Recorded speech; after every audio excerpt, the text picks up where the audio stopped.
Your preparation may look complete, but UPSC Prelims 2026 showed something important. Completion is not the same as readiness. The paper did not just test whether aspirant had read a topic, it tested whether they could think through it. Could they eliminate smartly? Could they connect static concepts with current issues? Could they stay calm when the question was not direct? Could they take decisions under pressure? That is where many aspirants struggle, not because they did not study, but because their preparation stayed in input mode, reading more, collecting more, revising passively. UPSC needs more than that. It needs a preparation system that turns knowledge into judgment. That is what the VisionIAS Delhi GS Foundation course is built for. Concepts are taught in a connected sequence. Current affairs is linked with static subjects. Tests help you identify gaps before the exam does. Answer writing builds structured thinking for mains. Mentorship helps correct your direction early. Build readiness from the beginning. VisionIAS Delhi GS Foundation course.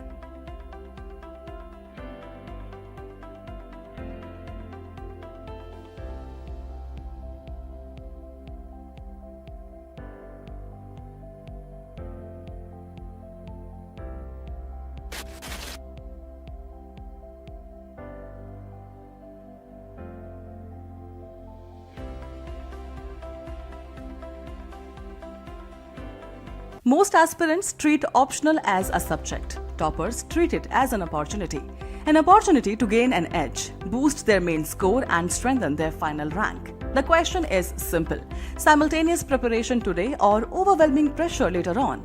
Because optional preparation cannot be built overnight after prelims. It requires time, depth, practice, refinement. Start early, prepare smart, stay ahead.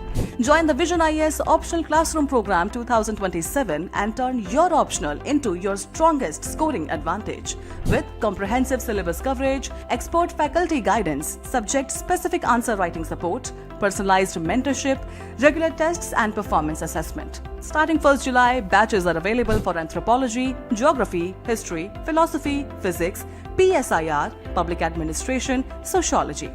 Register now and secure your seat.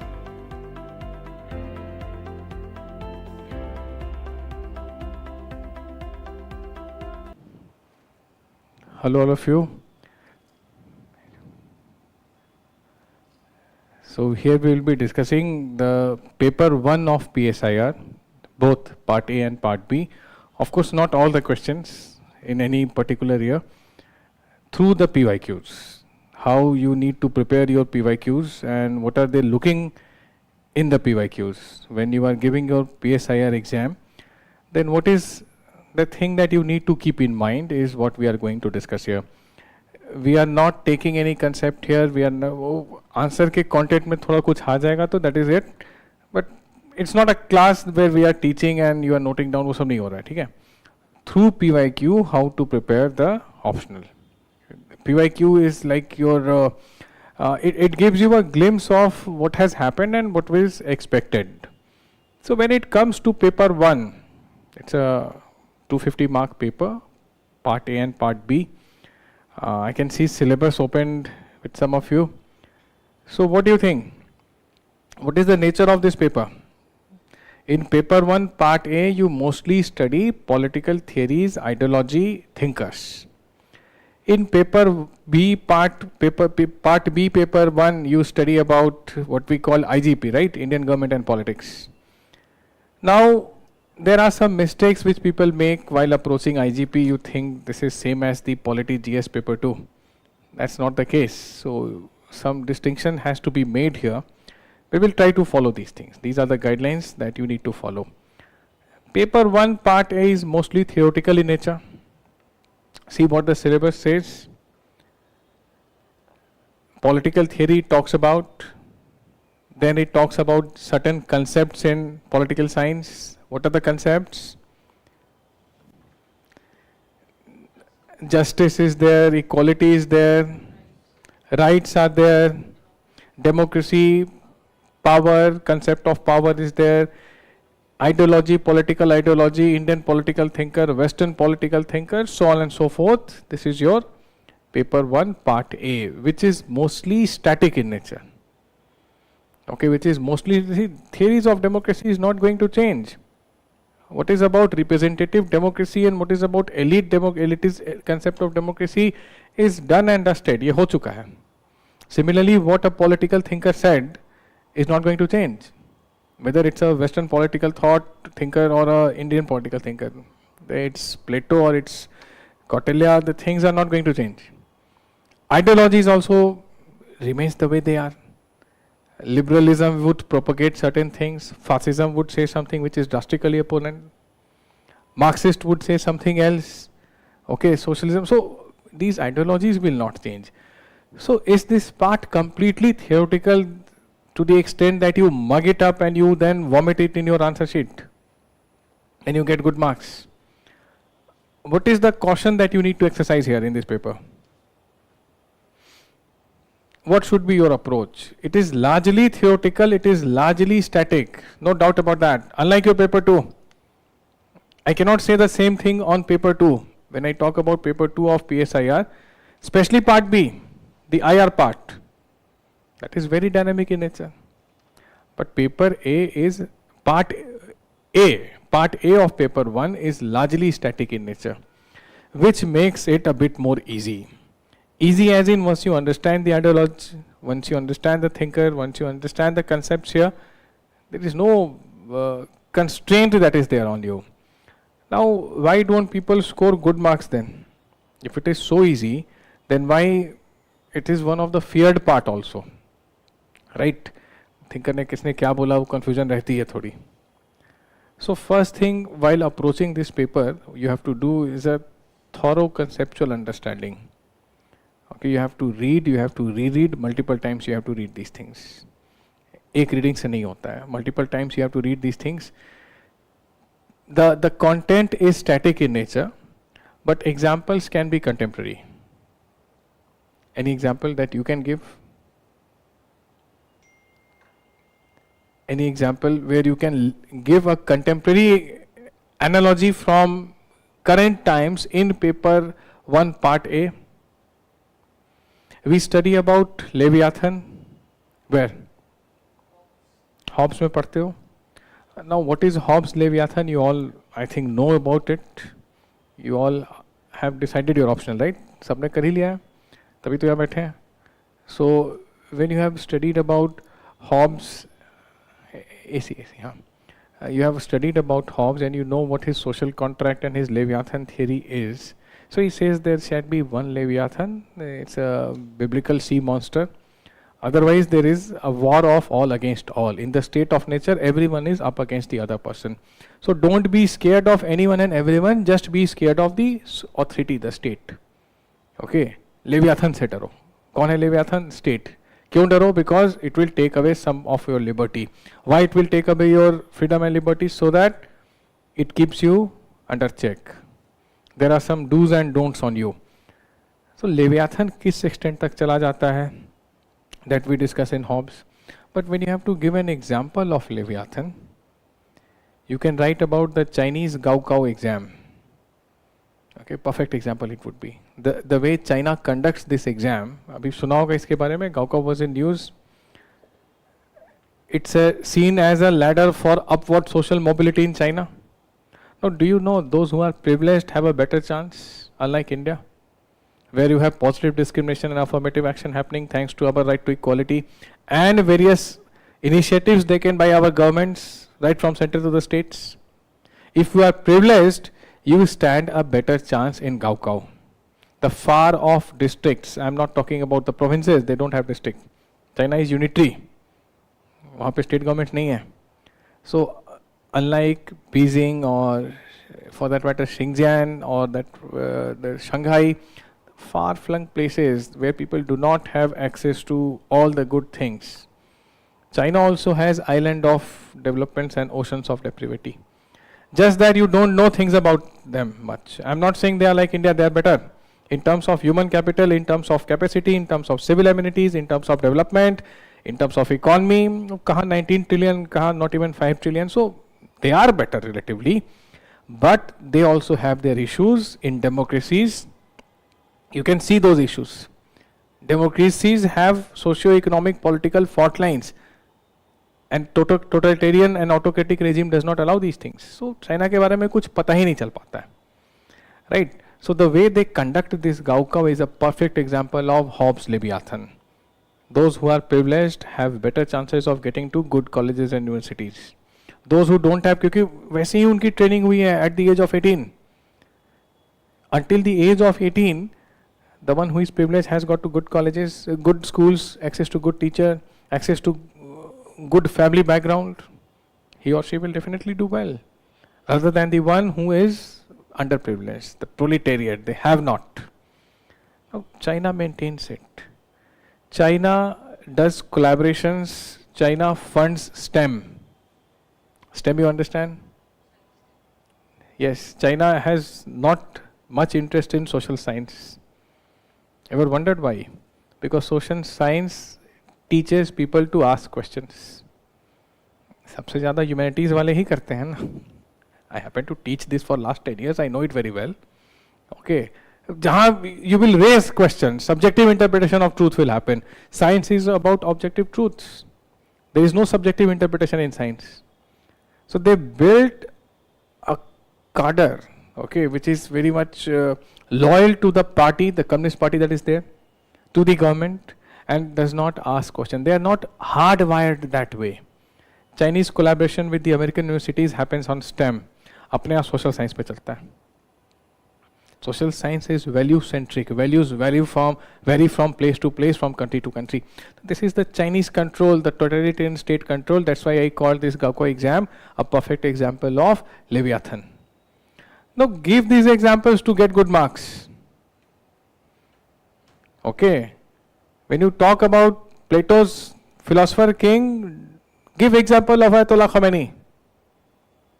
There cannot be a better example. Now whether you agree or disagree with his policies, you cannot deny that he is the greatest scholar of Shia Imam.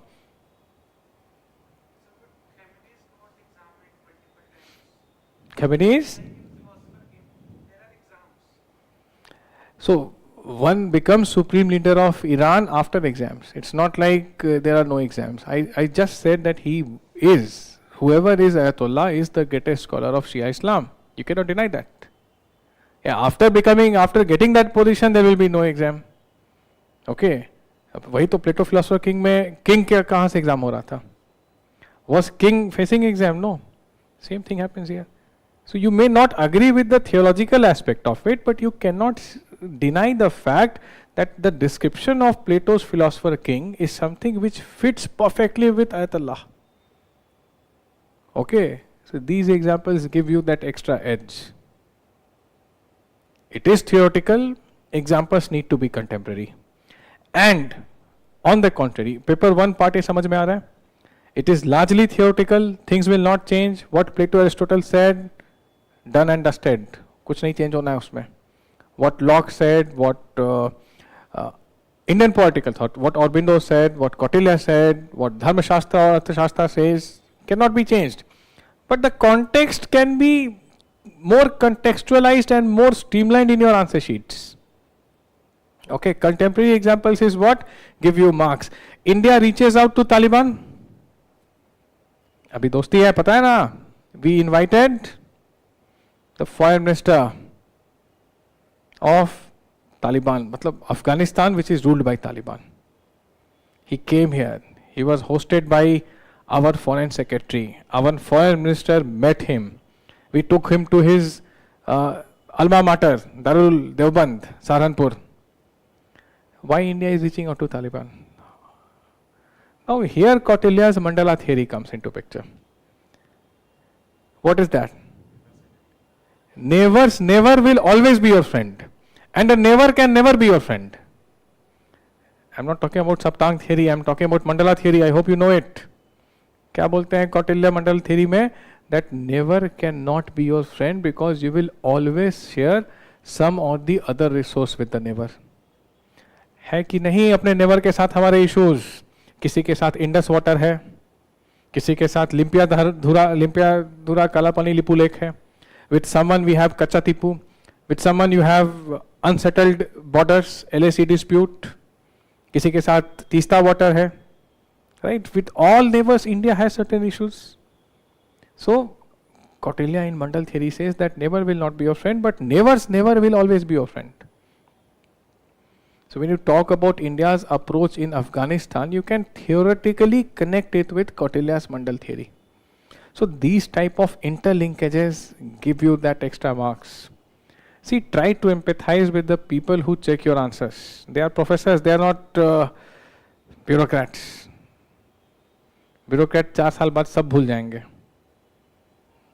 There is a reason, because they are involved into their work, not into academics. I was listening to one serving IAS. Okay, he said कि I am not reading the Hindu or Indian Express. I am reading the local newspaper. किसको कहाँ मार दिया, कहाँ पे पुल गिर गया. This is what administration has to look into.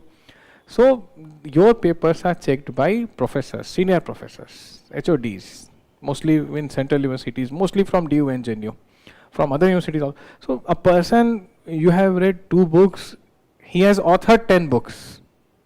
He has published 30 research papers. So you cannot get the better of him. कुछ भी content डालोगे, उनके expectations पे कहाँ से चले जाओगे? तभी तो 50%, 55% पे rank 1 आता है, right? So how do you impress such scholarly people who have such rigorous academic records?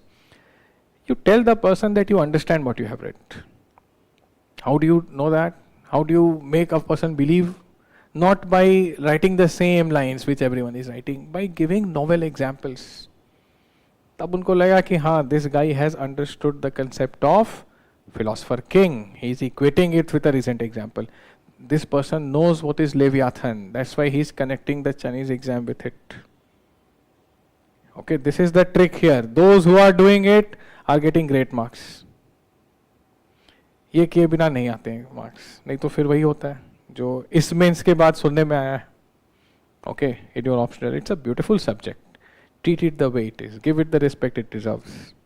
Internalize it. Then you will get marks. Now, on the contrary, paper 2, just a small thing, then we will start with the answers. In paper 2, where things are mostly dynamic, especially the B part, how do you get more marks? There you link it with the theory. India is following a realist foreign policy. Don't forget to quote realist scholars. Okay, don't forget to quote the realist scholars. So in dynamic part, linkage with theory. In static part, more contemporary examples. This is the key in this paper. And all those who have done it have scored wonderful marks, even in last year. Are we understanding it? That's what the approach is. So how it will happen? Multiple revisions. First thing is multiple revision. Second thing is keeping your eyes and ears open so that you see the developments around you, so that you read the newspaper thoroughly, the current affair magazine thoroughly, the standard sources that are to be referred, not the secondary sources, the standard sources I am saying, the government website, the Doordarshan. Doordarshan has a wonderful summary on foreign affairs, the MEA website, the ORF website, the PRS and PIBs. Okay. Few hours every week you need to devote to these things. Are we understanding the approach, what we have to do here? Now let us see the questions, and I have chosen some questions. Some questions we have had here. So we'll be focusing on them. So this question looks familiar. This question looks familiar. Difference between Italian and German brands of fascism. What should be our approach? What should be our approach? What is fascism? We all know. Yes, what is it? Come on. Totalitarianism. Totalitarian is opposite of, again, right-wing ideology. Left-wing में नहीं होता है.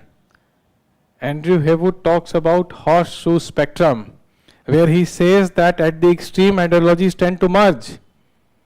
A Stalin, a Mao, a Pol Pot, a Lenin is as as much potential they have as a right wing Hitler and Mussolini. Okay, तो अगर wing में लेके आओगे गलत कर जाओगे. I just mentioned about Haywood. Mention these scholars. ये paper 2 में है. But fascism is not the sole repository of right wing. Left wing has shown exactly same tendencies. What Lenin, Stalin, Pol Pot, Mao, Chavez, Castro did is not less than what Hitler and Mussolini did. Okay. तो fascism क्या है? As you said कि it's an authoritarian autocratic regime.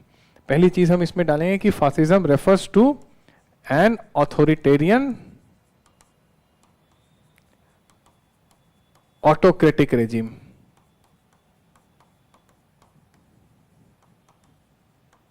Now you are asked to differentiate between the German and Italian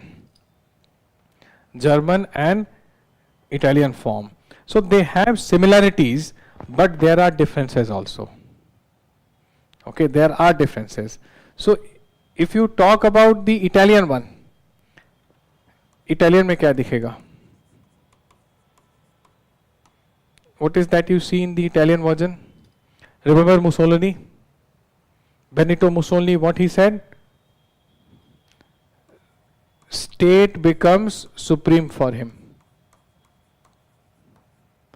Okay, state becomes supreme. You can write his quote, everything within the state, nothing outside the state.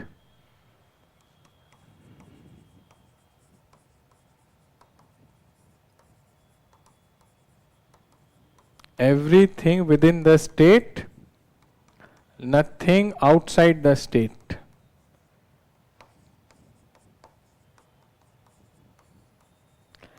And you can connect him with Hegel, idealist thinker. State is the march of God on earth. Hegel would say that.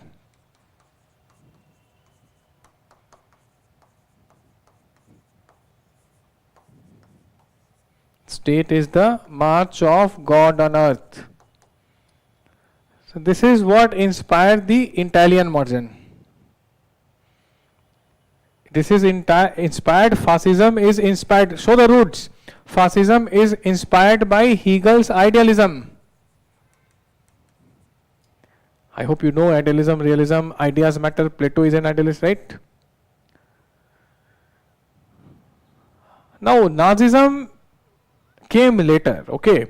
And Nazism does not say state supreme, Nazism says party supreme, the Nazi party.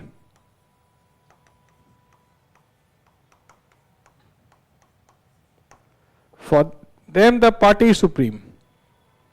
The party controls the state.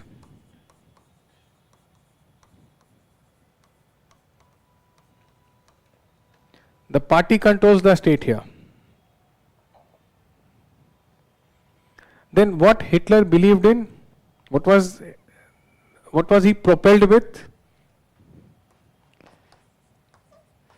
Racial superiority. Right? Hitler had racial superiority stuff. He believed that we are the pure race. And he blamed Jews to be the worst race. That's why he carried on that Holocaust. Fascism did not have that initially there was no racist approach. It will become, later on it will become turn racist after getting inspired by Hitler. Initially it was not there.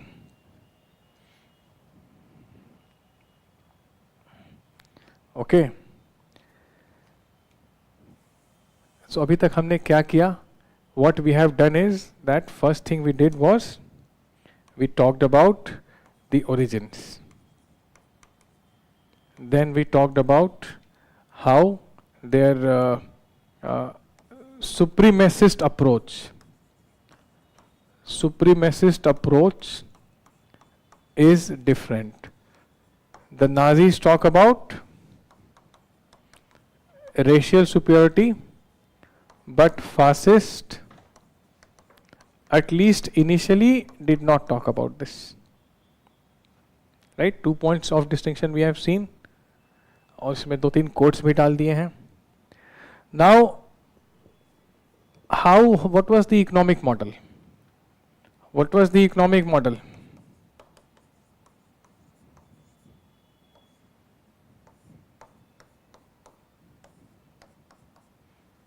Yes.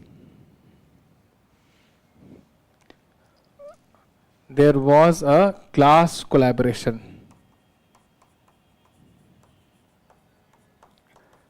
under the state.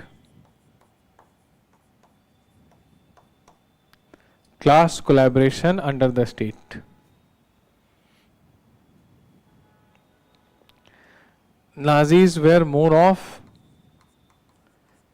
state controlled, what we call autarky. State controlled autarky. Autarky, you understand? बताओ. Autocracy नहीं, it's a kind of closed economy. Okay, more of a closed economy, and whoever is whoever is doing economically well is endorsed by the state. So there are capitalists, but these capitalists are loyal, state control autarky. Here, class collaboration, certain people have been identified that you are the one who will do this. State is blessing you, do that. This is the economic model. Okay. Then, how they operated. What was their mode of operation? Nazis. क्या करता था मालूम है ना? State sponsor terror.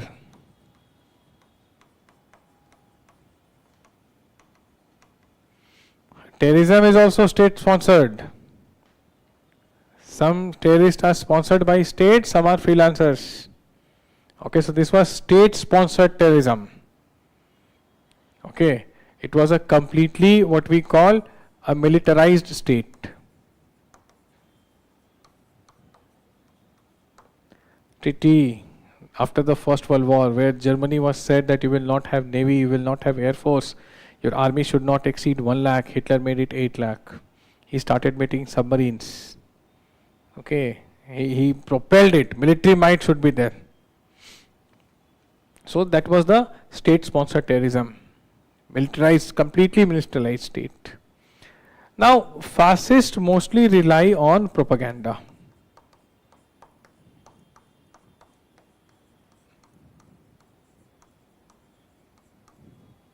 In fact, Mussolini assumed power through propaganda.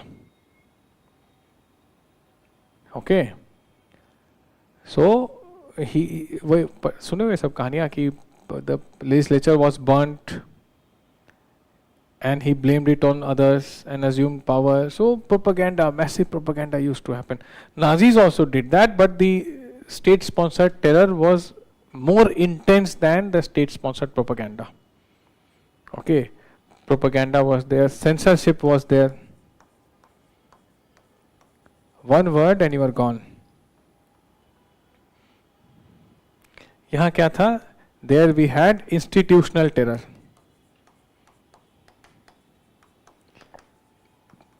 It was institutionalized in Nazism. And that is where you can give the example of Holocaust. That is where you can give the example of Holocaust.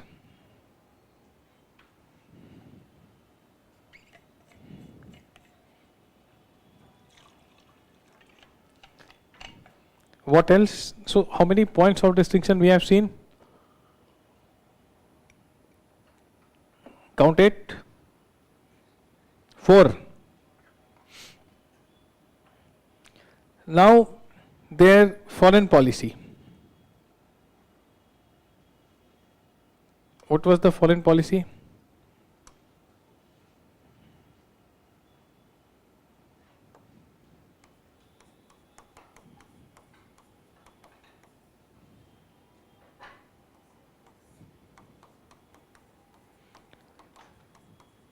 the revival of the glory. Whose glory? Of the ancient Roman Empire.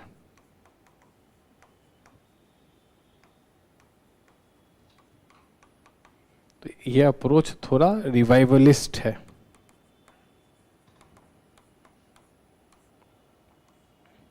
Okay, Fascism believed in this.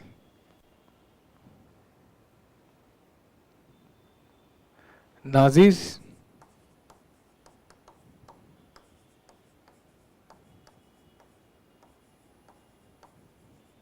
territorial expansion.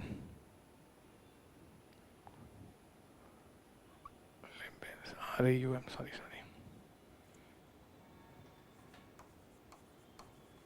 This was the word, German word.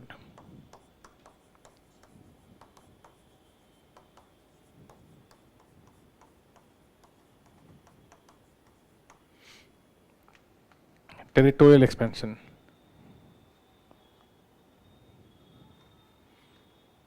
Okay.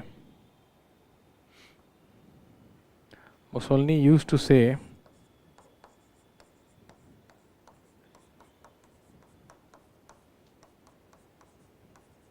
nations should fight every 5 years.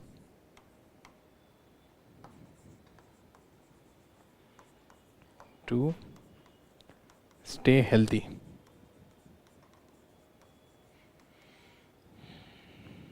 That's how the ancient Roman, so ancient medieval empire का तो यही था ना. Okay, war was treated more like a sports. Are we understanding this? So enough points we have. This is a last year question. This question came in mains 2025. Now you can conclude it that both were dictatorial. Both these doctrines are dictatorial, autocratic, and ultra nationalist. ये common है दोनों में. Both are ultra nationalists, no doubt. That's why when you say fascist, the first thing that comes to the mind is right wing. Yes, they were nationalists, but not me. Andrew Haywood has proved that at the extreme, ideologies tend to merge. A far right is capable of inflicting the same damage that a far left can. Okay. So both had, but Nazism had the element of racial discrimination. Racial discrimination, which was quite intense. And that is what makes Nazism more radical. Okay. So see what we have done in this question. Italian and German version of fascism. So how was this model different? तो difference तो fascism में बहुत ज़्यादा नहीं पता होता है. कैसे पता है मतलब fascist. But see we have tried to break it here. How the approach was different, how there was a in fascism earlier there was no tinge of racial superiority, but later on it creeped in under the influence of Nazis. How their market model was, how their foreign policy was. Okay, and in the end they still conclude it. That's how we do it. Very simple. Okay. Now let us see the next one.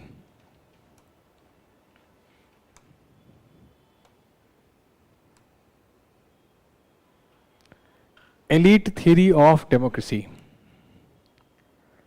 So what is this elite theory?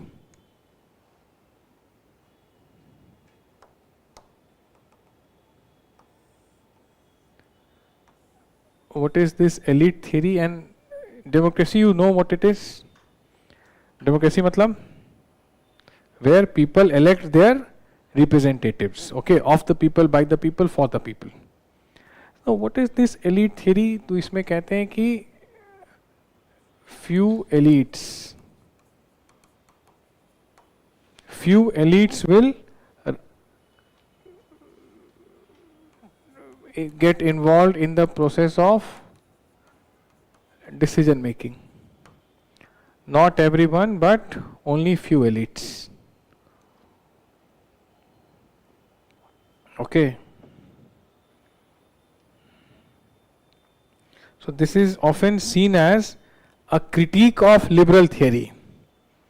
This is a critique of liberal theory of democracy.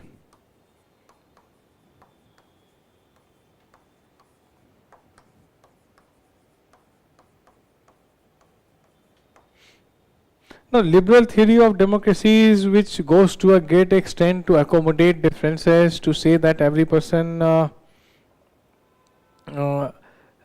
this say matters, okay, immaterial whether a person belongs to which category matlab identity and whatever, everyone will have a say. This is what a liberal theory says, okay, but elite theory says that only few people will matter, not all, only few people will matter. Why? Because masses are not capable of doing things. Few people within the masses are having they are equipped with better resources, better maybe brain and capabilities and skills, so that they are the one who will take the decision. Okay, ये elite theory है. No. Why philosopher king with Plato? Why? What makes you think so?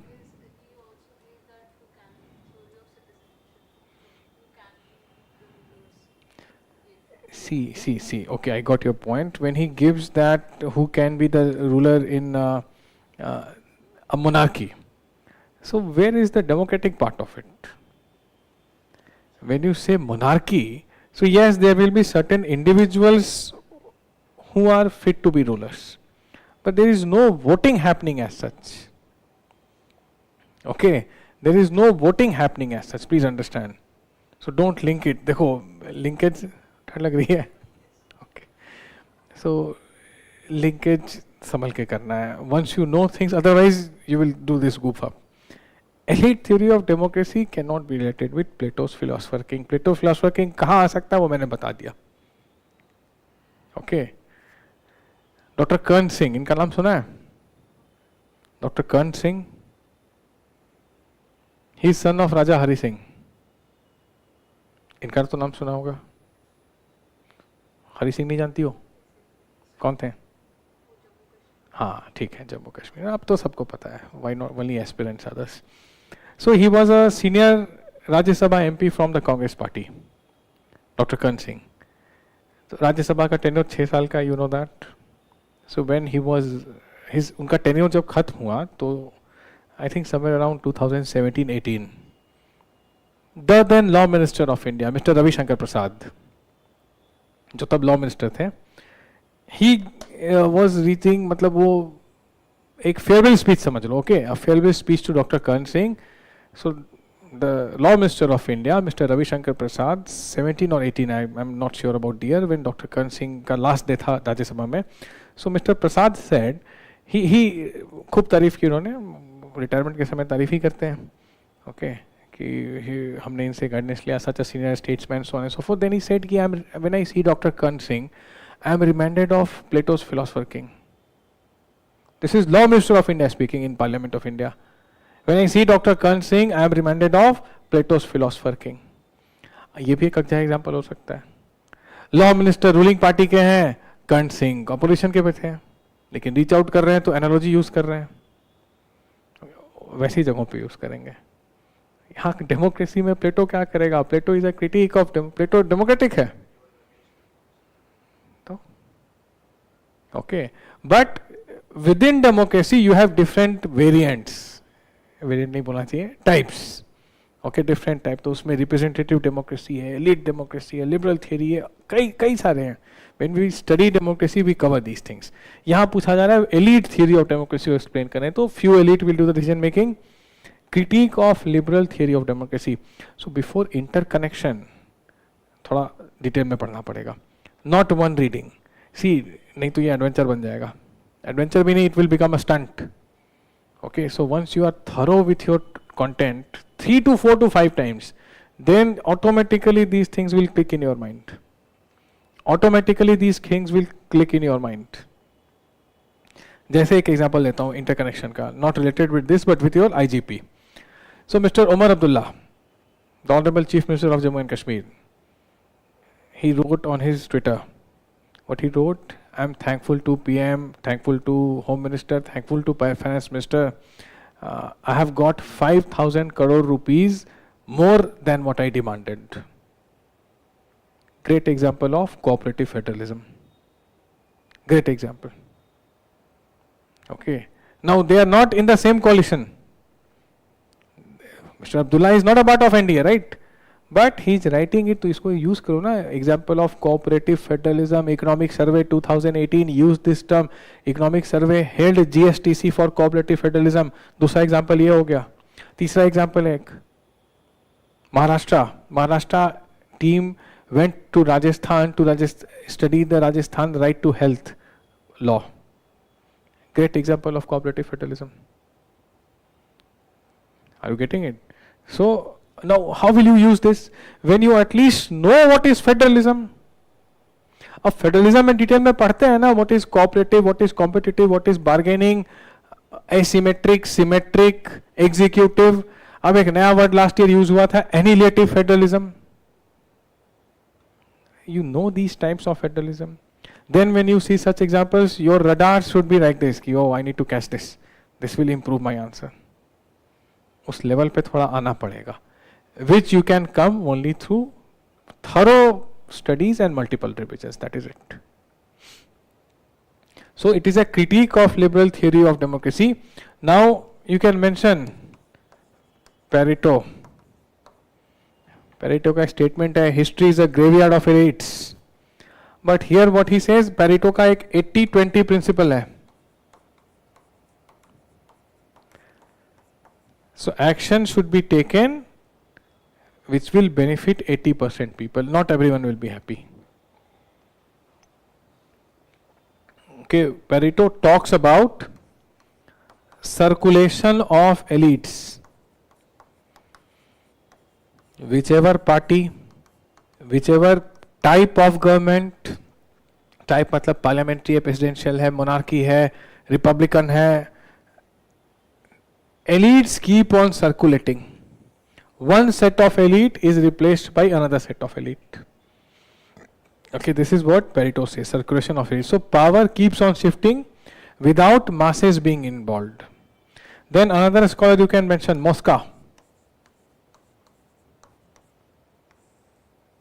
What he says?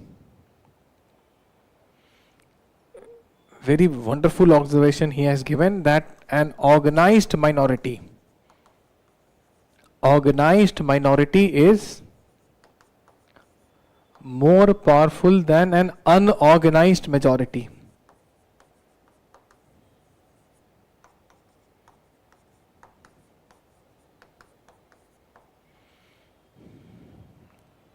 Okay.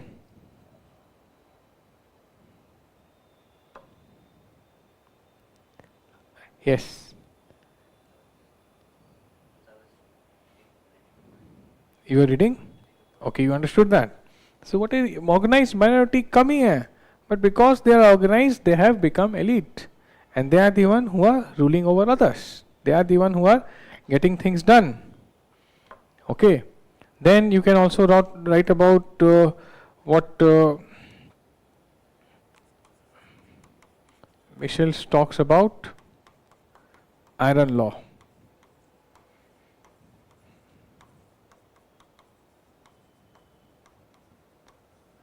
Iron law of oligarchy. Iron law of oligarchy. So what he says, that there will always be a centralized leadership. It will not percolate down. It will not become very participative. A centralized leadership will be there.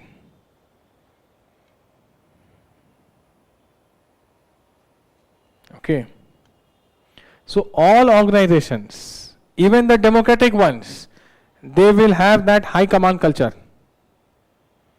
Whichever, see, India is a functioning democracy. How many parties of India have internal democracy?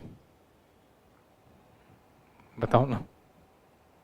अरे डरो मत, I am on camera. No need to name anyone. But mostly parties in India, political parties lack internal democracy.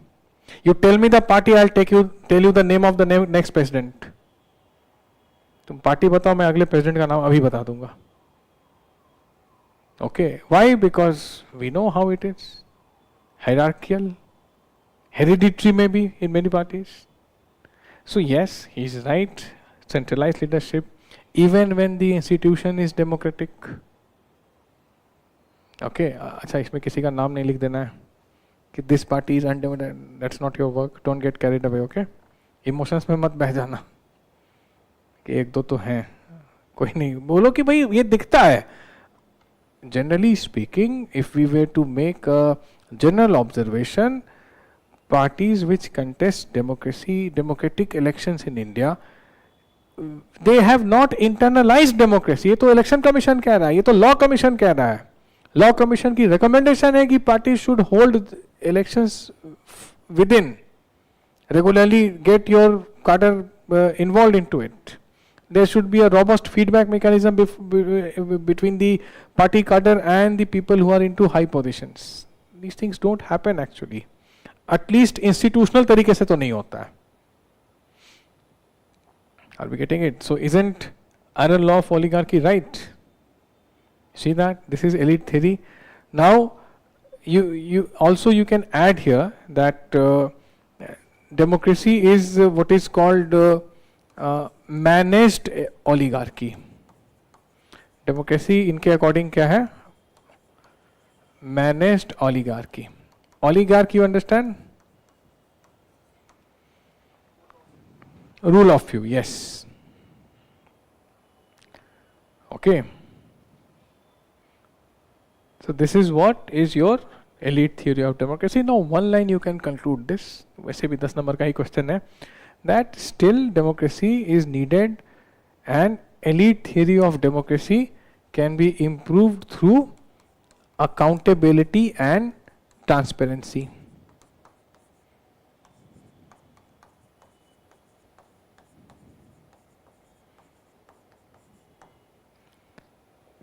Accountability and transparency, and with more institutional checks. Is it okay?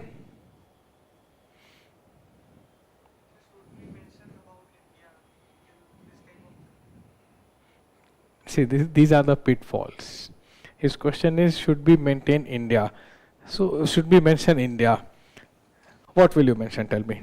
So like the initial phase of politics in India is mostly characterized by the rule of many lawyers, rural lords and rich people who can participate in democracy rather than their daily work. So, his assertion is that when India became free, then for at least good 2 to 3 decades, it was mostly ruled by lawyers and rich people and those who were having access to some resources. Okay. See, whosoever is in office becomes resourceful. Okay. Power prosperous बना देता है तुरंत. That's a fact. Not because people into the office are doing something wrong, but because of the visual optics. ठीक है, वो तुम a person who comes from a very humble background cracks this exam, becomes an IAS officer. You see the upgradation of social status that happens. I'm not saying he has done something wrong or misappropriated some assets or doing things. मैं सब में जा भी नहीं रहा. But that is what power brings with it. Power is accompanied by many virtues. One such virtue is prosperity. Please understand. By default it happens. तो जो office में है, जो MP हैं, जो मंत्री हैं, जो PM है, प्रेसिडेंट है, उनके पास पैसा क्यों नहीं होगा? इतने गरीब हम लोग थोड़े हैं. Okay, so don't mention India here. That would be a trap. If you mention India, you will be critical of Indian democracy here. We don't follow elite. Prime Minister of India कौन से elite background से हैं? हैं? फिर अगर if we were following president of India, उनका background पता है? How much hardship she has faced, and she is not from any yardstick, she can not be from any resourceful background. So does Prime Minister of India, but still they have occupied the highest positions, highest constitutional offices उनके. CGI को सुनो, current Chief Justice अपने school में गए थे उस दिन, and there he mentioned कि when we were studying these were the problems and all that, he was saying, you think these people are from privileged background? Democracy does wonder. Barack Obama privileged background से था. See, I'm not rating Obama. I'm no fan of Obama. But was he from privileged background? America remains a functioning democracy. That's why a person like Obama could become president. Right? So when you fit, इसलिए अगर country specific हो जाओगे, you will fall into a trap in this question. These are the traps that you need to avoid. This question does not demand mentioning any country, not even a party. Please don't do these things. I explained it to just make you understand. Okay? Please understand this.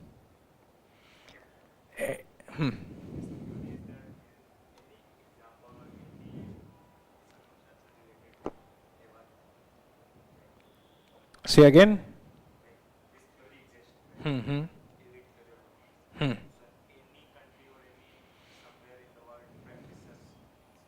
See, I understood your question that any country, any institution practices, this is what this theory says, that democracy by virtue becomes elite democracy. Iron law of oligarchs will happen. Why? Because some elite people will keep decision making to themselves. You may start with all the good intentions, that for the people, of the people, by the people. How many times you consult those people on your major policies? You cannot. People have elected a certain government, people have outsourced certain things to this government, right? Now, will the government, you expect them to go there every day to talk to people? हर दिन referendum कराएं, वो भी 146 crore, will not work. So, democracy by default become elite. Kitchen cabinet अलग चीज हो गई, वो तो एग्जीक्यूटिव का है ना. Kitchen cabinet, council of minister, cabinet, senior minister, CCS, कोई भी हो सकता है इसमें, बट उतने ही लोग हैं. 543 plus 245 MPs India has. Population is 146 crore. So this, all the MPs, or for that matter all our MLAs, are not coming to us every day, not practically possible. So by default it becomes elite. See, ये concept समझना पड़ता है, इसलिए democracy में direct question आ गया ना. But when we study democracy, when I teach this topic in class, I have to move systematically कि what is democracy. Demos और काटोस, दो root Greek words है, वहाँ से आता है. Representative democracy क्या होती है, pluralist क्या होती है, liberal क्या है, फिर आते हैं elite पर, और सबके critics हैं. I hope you are understanding it. Now see the next thing.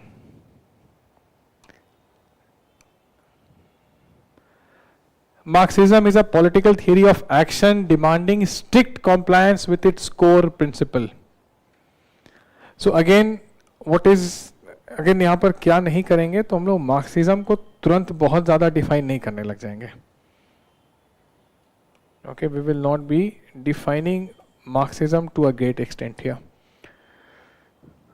Okay, but how will you start? Question क्या है? Understand the demand. Marxism is a political theory. ठीक है, it's a political theory, it's an ideology, दोनों चीजें हैं. Of action demanding strict compliance with its core principles. So it postulates certain things, it wants to materialize certain things, and in the process demands compliance. Okay. Now how do you write this? तो Marxism को start करेंगे कि Marxism कहाँ से आता है बताओ. केवल मार्क्स का एक दोस्त भी तो था, Lenin. Karl Marx died in 1883. Lenin did Bolshevik Revolution in 1917. Engels, Hegel पहले इन लोगों से. यार कम से कम थिंकर्स के क्रोनोलॉजी तो याद रहो. Okay, so Marxism is mostly based on the writings and thoughts of Karl Marx and Friedrich Engels. Okay, marks का खर्चा पानी यही उठाते थे. कार्ल मार्क्स काम कहाँ करते थे? वो तो थिंक करते थे. Okay, so Engels and Marx, Engels was rich. Engels was rich. Okay, so they gave the theory of Marxism.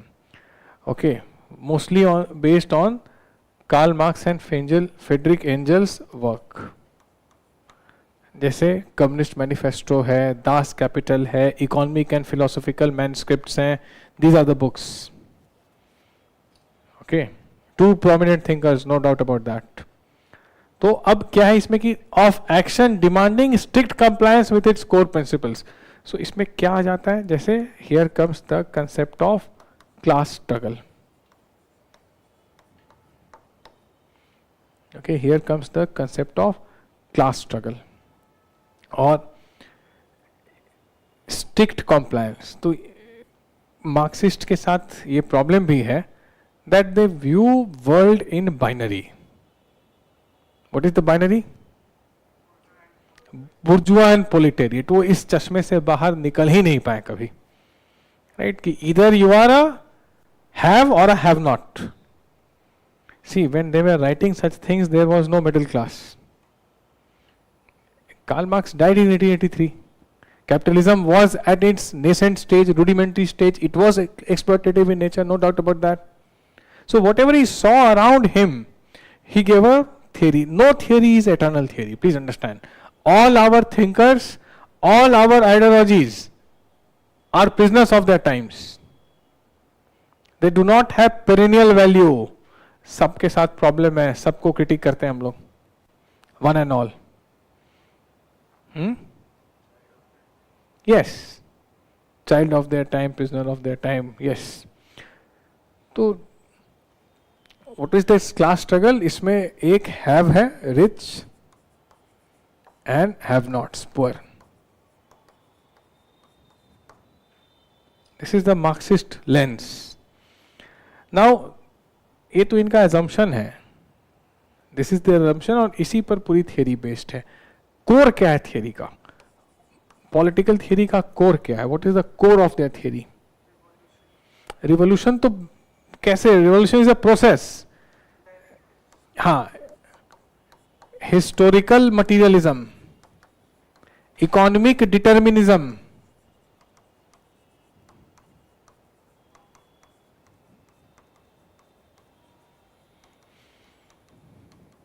Dialectic materialism. Okay, उसी को कहते हैं historical materialism. Okay, so you will explain these things that yes it talks about historical materialism and what it says that changes are progressive and organic in nature. Change क्या बोलते हैं Karl Marx? की progressive होते हैं, इसलिए उनको criticize करते हैं. When we do critics of Marxism, इस पॉइंट को लेके हम लोग क्रिटिसाइज करेंगे. How? When you say every change is progressive, how do you explain the emergence of Nazism and Fascism after democracy? How is it progressive? It's not. Okay, but assumption क्या है कि every change क्या है? Progressive always.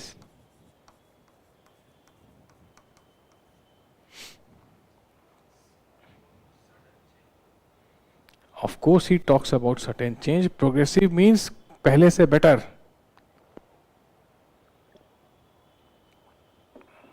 Progressive मतलब gradual नहीं है यहाँ पर. Okay, I understood. You say progressive means gradual. No. The change state is better than the one it was before the change. Okay, वैसे ही ना है कि मतलब primitive society थी, then feudalism came, then capitalism came, then dictatorship of proletariat came, then ideal communist state will come.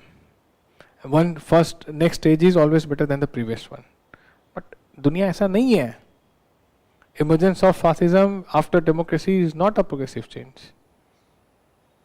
Okay, so these are the core. तो पहले we will say the based on Karl Marx, उनकी books के नाम भी लिख सकते हो, मैंने 3 नाम बता दिए. देन क्लास स्ट्रगल पर ये बेस्ड है, haves and have not, Marxist का ये आइडियोलॉजिकल लेंस या प्रिज्म है. Okay, then you can explain these things in 1 line each, ज़्यादा टाइम नहीं लेना इस पर. And then you will also write about इनका जो कंसेप्ट है of surplus value. Surplus value and appropriation of surplus value is a threat. Appropriation कौन कर रहा है? How many of you know what is surplus value? बताओ.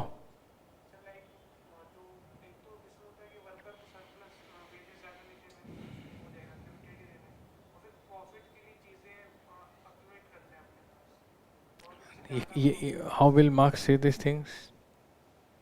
तुमने opposite बता दिया. Surplus value is if this pen is sold for 1000 rupees, the worker who made this pen possible should get 1000 rupees. उसकी मेहनत है, मालिक की मेहनत नहीं है. तो वर्कर अपने घर में क्यों नहीं बना रहा है? That's a critic.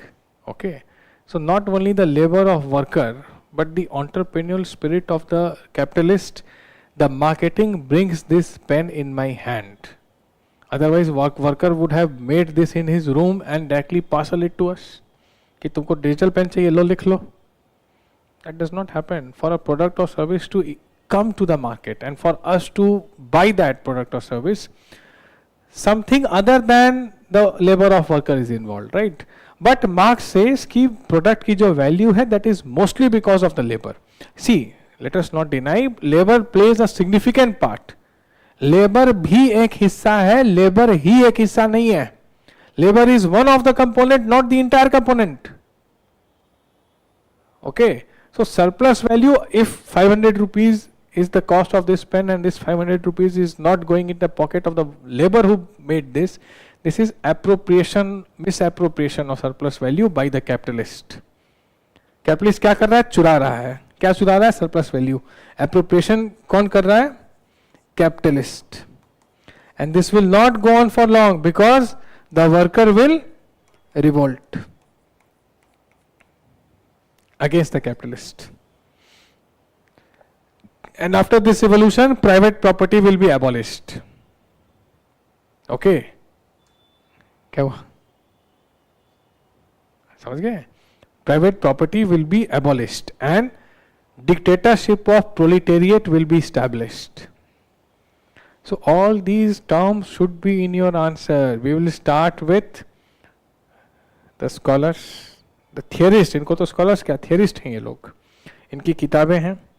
Class struggle, ideological prism है. Then core, go on explaining everything.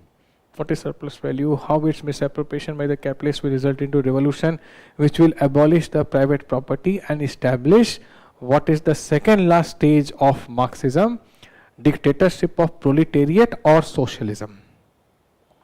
Okay, और फिर क्या होगा? उसके बाद ideal communist state आएगा. So after revolution is done, we will have dictatorship of whose? Proletariat. Proletariat मतलब गरीब आदमी. This is also what he calls socialism. Okay. Now see the question. Strict compliance. तो यहां पर अब discipline is needed.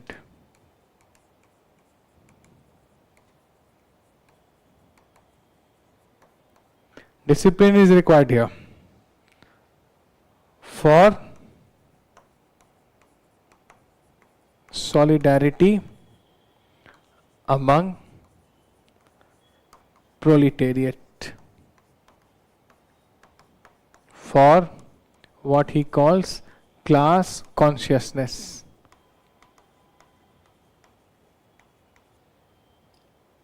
And then it will become, the last stage will come, the ideal communist state.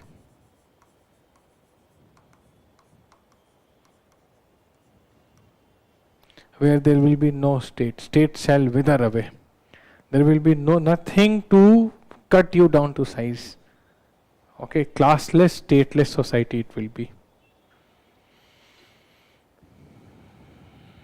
Are we understanding it? समझ रहे हैं? Doubt किसी का कोई क्वेश्चन है?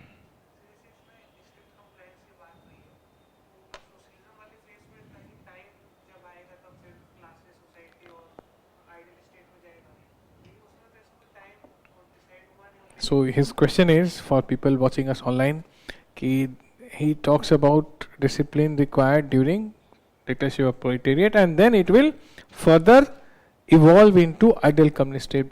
Yes, there is no timeline. Karl Marx did not prescribe. How can you prescribe timeline for such events? And that is again a critique of Marxism. In no country, in no Marxist country we witness this.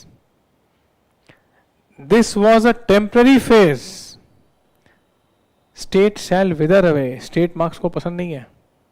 Why? Because state is a bourgeois instrument. Patriotism, nationalism is a bourgeois instrument. Bourgeois मतलब अमीर आदमी के चौचले हैं ये सब. Family is a bourgeois instrument. Religion is the opium of the people, hope of the hopeless. Why? Because you pray, you think someone will take care of you, and then you don't revolt. So religion curbs your rebellious tendency, is what Marx says. So all these things will be undone in ideal communist state. So of course he did not provide a time span for this. In under 1 साल 2 साल अभी भी आ रही है क्रांति. Marxist यही बोलते हैं कि revolution is coming, ideal communist state will come. When it will come, no one knows, because he did not prophesize it. Plus critique क्या आ जाएगा इससे कि even in communist country what was supposed to be a temporary phase became a permanent phase. We never had this. 1883 Karl Marx की death के बाद से कहीं नहीं हुआ ये, यहीं तक आके रुक गए. Soviet Union disintegrated, the state did not wither away. China लग रहा है state will wither away. So what was a temporary phase to become the next stage became a permanent phase. The next stage never arrived. This is a critique of Marxism. मैंने अभी 2 critique भी इस question में बता दी हैं कि एक क्या है, that not every change is progressive in nature. Emergence of fascism, Nazism after democracy cannot be called progressive. Then what was a temporary phase? But this is the theory which demands strict compliance with its core principle. Okay, so surplus value, class consciousness, revolution, dialectic materialism, these things will be there, these things will be carried down, revolution will happen, overthrow, capitalist will be overthrown by the by the proletariat revolution, dictatorship of proletariat will be established, and ideal communist state will come. So yes, these events have factored in solidarity among proletariat and class consciousness. Are we understanding it?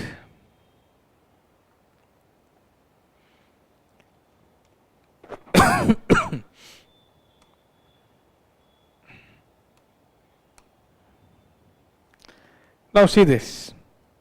All these are PYQs, whatever is here. State of nature as state of war. First of all, what is state of nature? Thomas Hobbes, social contract, Leviathan. Okay. So he has used a term that state of nature is war of, yes, all against all.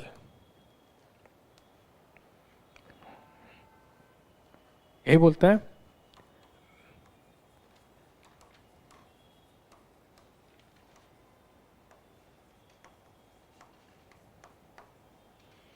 Belium omnes, omnium, not omnes, omnium. So this is his contra omnes, is the original term that he used.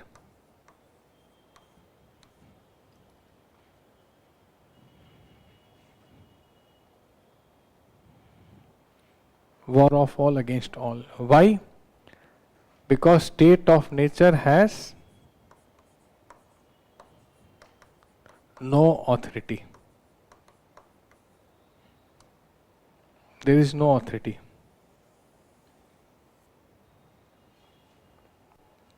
This absence of authority empowers anyone and everyone to act arbitrarily. So there is a constant fear to your survival. Why? Because someone mightier than you can harm you. Okay, so this no authority makes individual what? Vulnerable and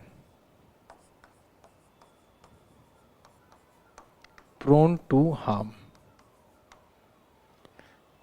Okay, prone to harm the individual becomes.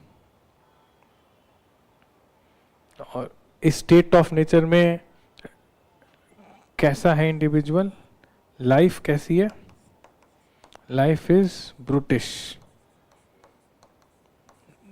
Wonderful adjectives he uses: nasty, short. Okay, why? Because you are prone to dangers. Poor, solitary. This is how we become in the absence of authority. ठीक है? This is state of nature. When there was no authority, that's how man used to live. So what we have done, we have mentioned his quote, the original dictum, we have described what happens, and now you write about, you change the para and then you write about his social contract. Social contract which gives rise to a Leviathan. Okay, now this Leviathan demands submission to authority.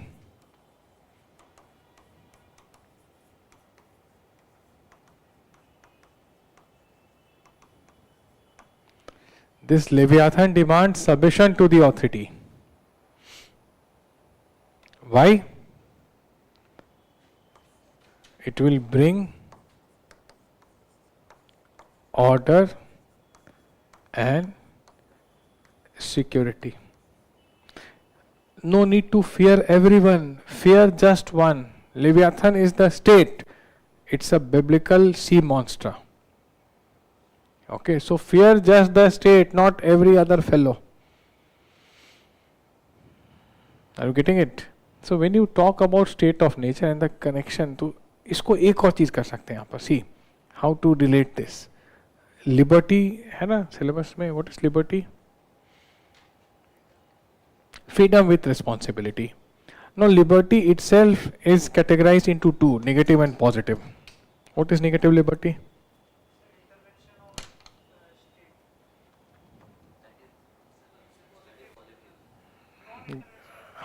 Negative liberty is non-intervention by the state, where an individual is inviolable. Where you are inviolable? बताओ.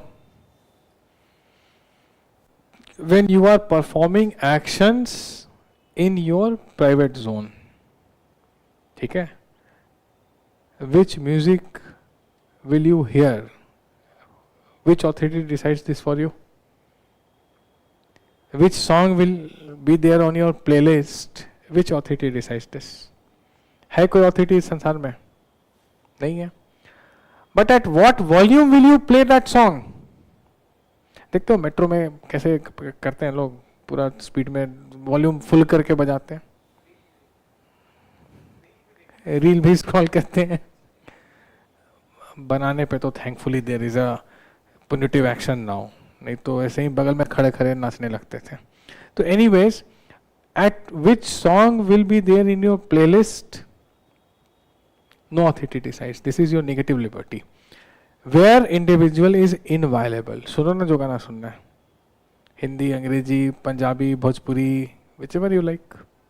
But at what volume you will play that song, this is regulated. This is positive liberty. Leviathan क्या है? क्या लगता है? Social contract is positive liberty or negative liberty? How it is negative? You can connect it with positive liberty.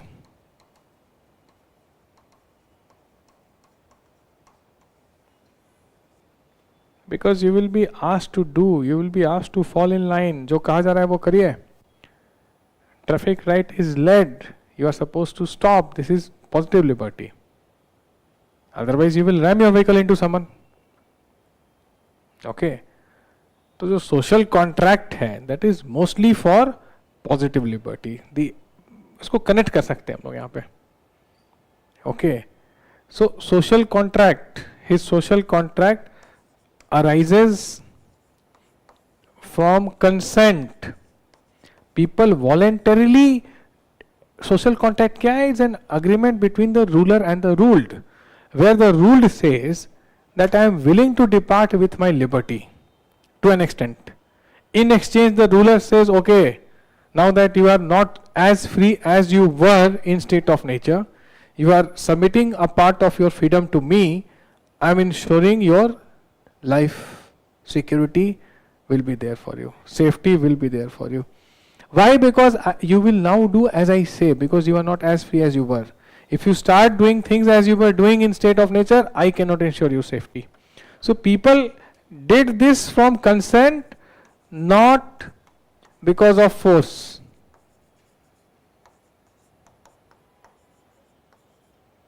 Okay, not because of force. It safeguards the right and freedom of the humans. Okay, it safeguards rights and freedom of the humans. This is the social, this is the state of nature. Solution क्या है इसका? Social contract. So mostly you will describe in this answer what is state of nature, how it is war of all against the all.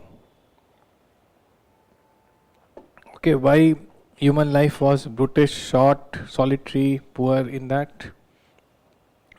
Why people were having apprehensions and suspicious of every other individual.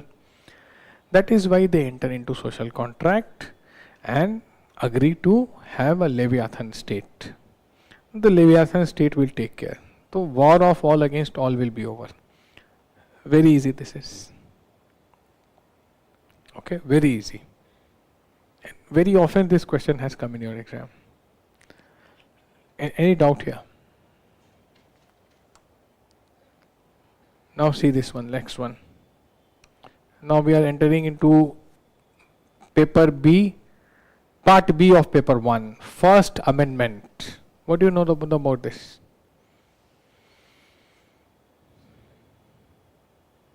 Shankari प्रसाद, ठीक है, और 4 cases हैं, तुमने एक का नाम बताया.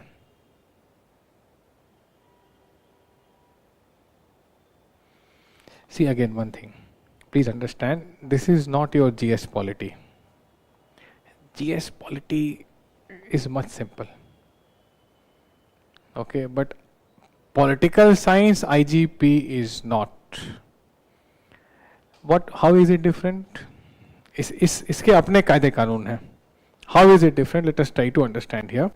See, you all have studied polity. पढ़े ही होगे. Your notes are there with you. How many scholars are in your notes? कितने citations हैं? कितने scholar को invoke किया गया note में? एक भी नाम बता दो. आइवरी जेनिंग की एक लाइन आती है भाई. आइवरी जेनिंग और ग्रेनविले ऑस्टीन, एक ही जगह नाम आता है ना, फेडरलिज्म और उसमें. और how many case laws are there? Case laws तो होंगे, कम ऑन. एक ही है, केशवन भाती है. बहुत केस लॉस है, राइट. सर बोमार. तो in polity in GS what we do, that plain reading, that yes, this case law, Supreme Court upheld this is our deduction, this amendment that happened, working of legislature, आराम से पढ़ लेते हैं उसको. Here थोड़े genesis में जाते हैं. Okay, it goes beyond polity. ज़्यादा depth में जाएंगे. We talk about judiciary. We mentioned the views of Professor Upendra Bakshi. We mentioned the critique of Pratap Bhanu Mehta. We talk about federalism, we mention Professor MP Singh. Professor MP Singh, Professor Upendra Bakshi, two legendary professors of constitutional law in India. इनसे बड़ा अभी तो नाम नहीं है. Okay. Then what Granville Austin said about Indian Constitution, what he said about this federal model. Okay. What likes of Fali Nariman said. Last book he wrote, you must know your constitution. थोड़ा scholarly perspective आएगा इसमें. First Amendment, as you said, Shankari Prasad. Which year First Amendment was passed?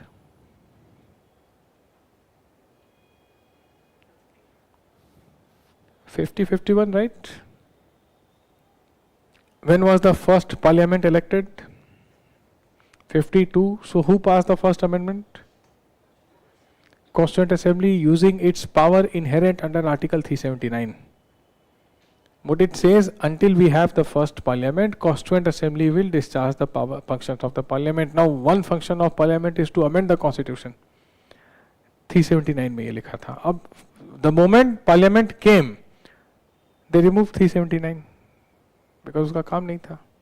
So first amendment was passed. देखो क्या कह रहा है 379? Until we have the first parliament, the functions of parliament will be discharged by, I mean who else? If not Constituent Assembly, और कौन करेगा? One of the functions of parliament, कई सारे functions हैं. एक function क्या है? To amend the constitution. So significance, तो पहले हम समझते हैं कि amendment आया क्यों? क्या क्या हुआ इस amendment से बताओ? ठीक है, land reform.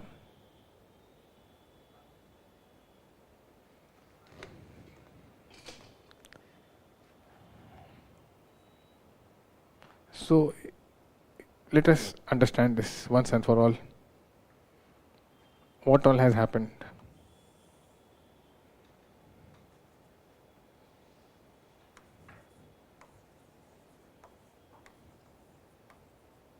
Four case laws.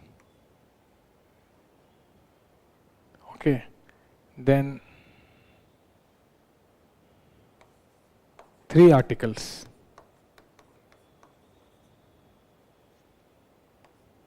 And 3 issues.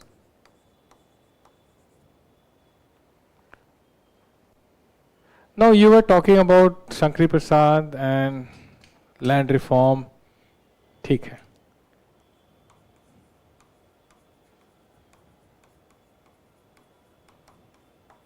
Shankari Prasad versus state of Bihar. So Shankari Prasad was a rich landlord. And government of India said, we will 3 state governments, provincial state governments. There's a beautiful book by G.R. Modi, 10 cases that changed India. Only drawback with that book is it needs to be updated. These 10 cases are very old, come on. उसके बाद से 15 और cases आ गए. So G.R. Modi needs to update it. I wish he does it. So beautifully explained there, many case laws. So what she writes that, and it's a fact that 3 provincial state governments, Bihar, MP and UP, passed land reform laws. Land reform in good 1950s in socialist India meant what? Taking land of the poor, taking land of the rich, giving it to the poor. Poor के पास land कहाँ था? So taking from the rich, giving it to the poor was the Indian version of socialist land reform. But right to property was a fundamental right under Article 19(1)(f). अभी नहीं है 19(1)(f). Okay. तो जब 19(1)(f) नहीं है, तो आप है, when it's a fundamental right, how will you take the land of the landlord? It's his fundamental right. So Shankari Prasad and other landlords went to Patna High Court. Okay, Bihar, MP and UP 3 governments. So in Bihar, Shankari Prasad went. He won the case. Patna High Court said, don't take his land. What do you do? Who lost the case? Government lost. what you do when you lose a case in High Court? Appeal in Supreme Court or amend the Constitution. दोनों तरीके हैं ना. Of course, state government और centre अलग कहाँ था यार. Professor Rajni Kothari कहते हैं Congress era till 1967. Bihar government कौन सी गवर्नमेंट थी? Same party. Congress was ruling there. That's what professor Rajni Kothari says. Era of one party dominance. So whether it's Bihar government or government of India, same party is there. So to overcome the judgment of Shankari Prasad, First Amendment was passed. What it did? It inserted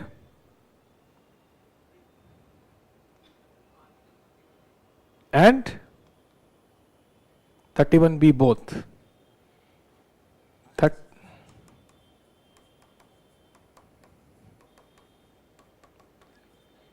31A insulated land reform from judicial review. That if judicial land reform laws are coming, judicial review will not happen. No Article 13 will be used by Supreme Court.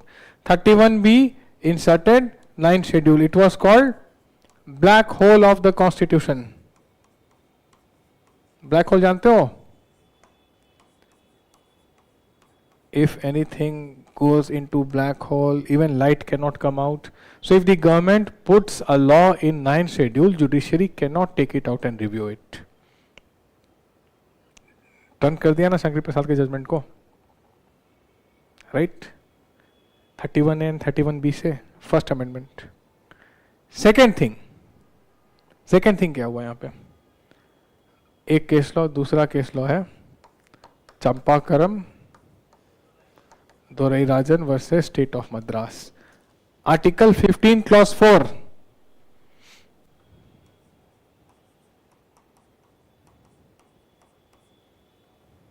inserted reservation. So Champakaran Doirajan appealed in the judiciary, won the case because Madras government, there was no Tamil Nadu, there was Madras presidency, interim government was there. So they provided reservation in state medical and engineering colleges based on religion and caste. She challenged it. She challenged it that why on religion and caste? Why my fundamental right is being violated, right to equality and all. Supreme Court ruled in her favor. Here comes the First Amendment, inserts 15 clause 4 that state shall take affirmative action. ये बताया जा रहा है. For whom? Who are not adequately represented in the opinion of the state. For vulnerable, for marginalized, for depressed classes, SC, ST, उनके लिए state क्या करेगा? Affirmative action लेगा. 15(4) provides for that. So Champakam Dorairajan won the case. First amendment neutralize the effect of her winning the way first amendment neutralized Shankari Prasad. आया समझ में? तो पहला एम है लैंड रिफॉर्म, दूसरा है रिजर्वेशन. तीसरा क्या था? तीसरा कितनों को मालूम है? How many of you know the third one?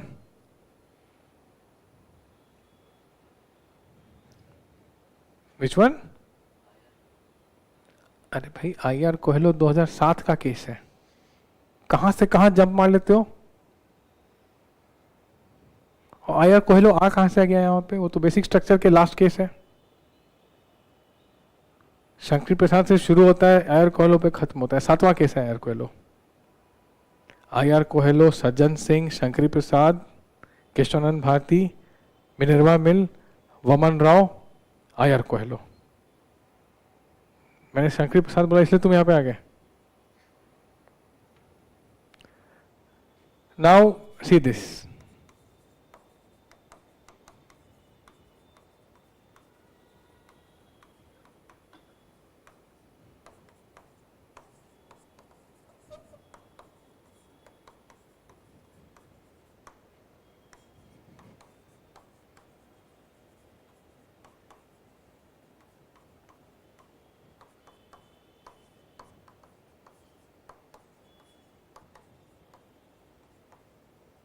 दोनों 1950 का केस है. Brijbhushan Singh versus state of Delhi. एक पत्रिका होती थी, क्या अभी है? इसका इनफैक्ट सब्सक्रिप्शन बढ़ गया है. It's the mouthpiece of RSS.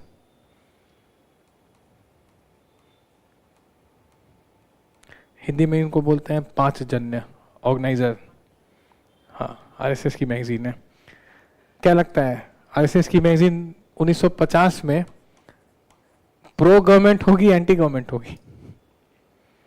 Of course it was critical of Nehruvian government. Okay, एक और पत्रिका थी, अच्छा ये आरएसएस की मैगजीन थी, एक लेफ्ट लीनिंग मैगजीन थी, Crossroads, left. Crossroad also criticized the government. Government banned both of them. इसके पब्लिशर को ही उठा लिया, ब्रिजभूषण दिल्ली से। Okay. So both of them went to the court. Guess what? They won the case. Here comes the First Amendment. Amended Article 19, Clause 2.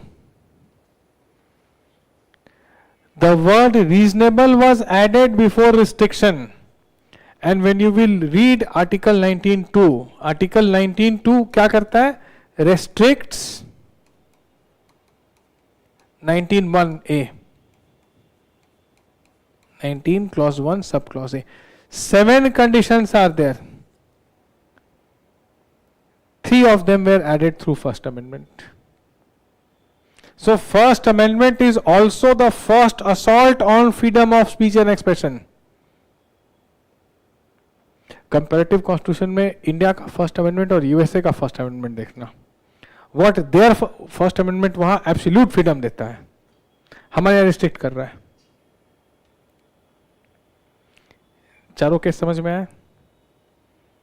31A, 31B, 15(4) inserted, 19(2) amended. Right?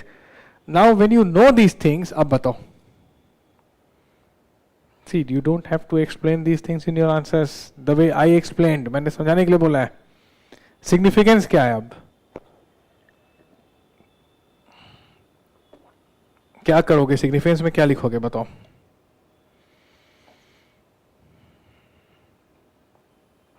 So here you can write the significance. इसको हम लोग 3 तरह से decide करेंगे कि पहला, land reform laws, utilitarian,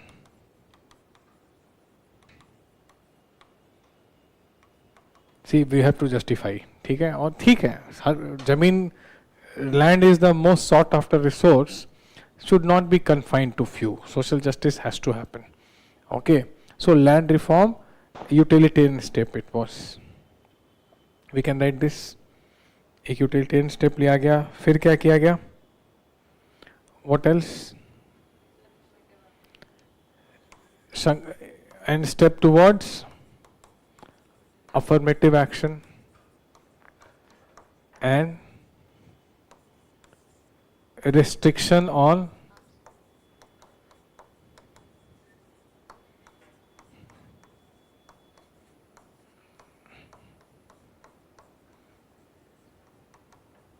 speech and expression. Reasonable word was added. Okay, but yes, it more streamlined what is exactly, and when you cannot talk about certain things, friendly relations with a foreign country, okay, defamation, ये सब नहीं होगा. Got it? अच्छा, इस पर अब view क्या है देखो. तो जेनेसिस ऑफ, ये सब लाइंस डालनी है जो हम लोग जीएस में, you don't even read these lines.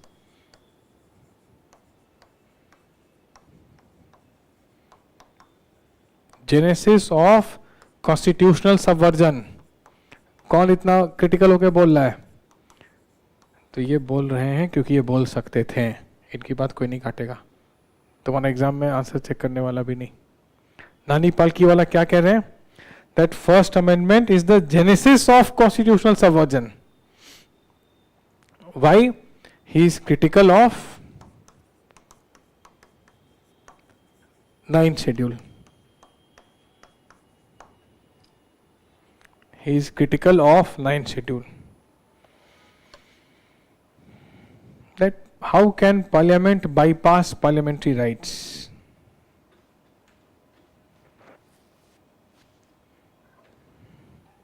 Okay, how can parliament bypass? So, Genesis. Then I mentioned another scholar, Professor Upendra Bakshi. See what he says.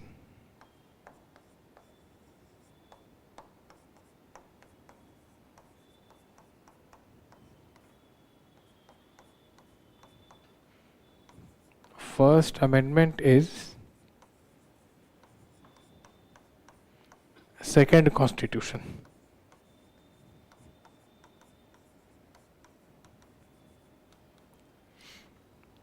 Legendary name both these people are. Their books are delight to read. तो क्या है? First Amendment is second Constitution. Professor Bakshi is saying. Why is he saying so? Sweeping legislation. Okay, what is this sweeping legislation that he talks about? Why 19.2, 15.4, which alters the original Constitution. Okay, it alters the original, establishes legal framework for state control, he says.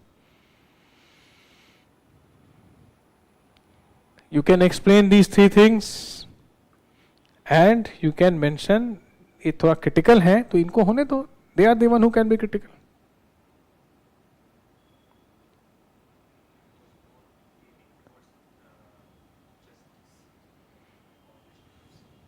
It was more leaning towards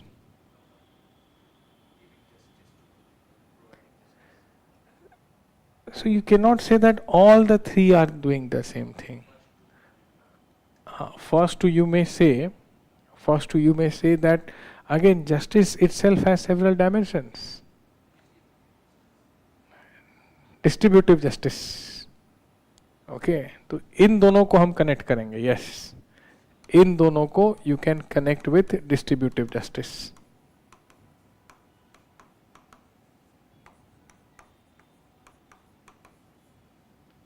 Largely seen as a step. But do mention what these two stalwarts are saying. Professor Upendra Bakshi and one of the greatest jurists that we had, he was the advocate of Keshwanand Bharti. पढ़े हो ना केशवानंद भारती? वकील कौन थे? Justice H.R. Khanna, who was on the bench. It is a 13 judges bench. Highest constitutional bench ever in Supreme Court is Keshwanand Bharti. 13 judges, 7:6. You know what Justice Khanna said? It was divinity speaking through Nani. इससे अच्छा compliment किसी वकील के लिए हो सकता है? जज क्या बोल रहे? It was divinity speaking through Nani. Imagine what he did there. वो तो पढ़ी होगा ना 24th Amendment, 25th Amendment, 29th Amendment. Okay, so you can easily write this question. With case laws, with the impacts, with the views of the scholars, connect the first two with distributive justice, your answer is done. You will get very good marks in this. अब ये सब तो नहीं करते ना GS paper 2 में.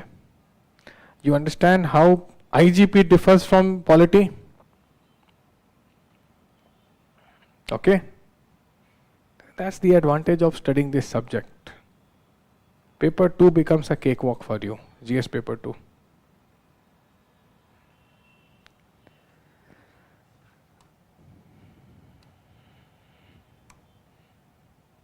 Now see this.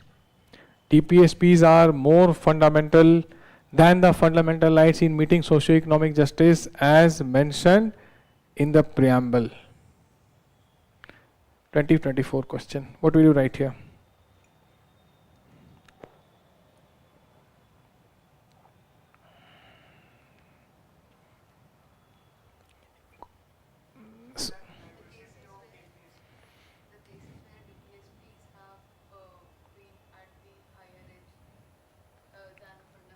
कौन सा केस है जरा बताओ ना कौन सा केस है ऐसा See, this is again a trap what you are saying that DPSPs have given precedence over no that's not the case ये क्वेश्चन के ट्रैप में मत फंसो how far do you agree you don't have to agree your answer will be same okay DPSPs are more fundamental no they are not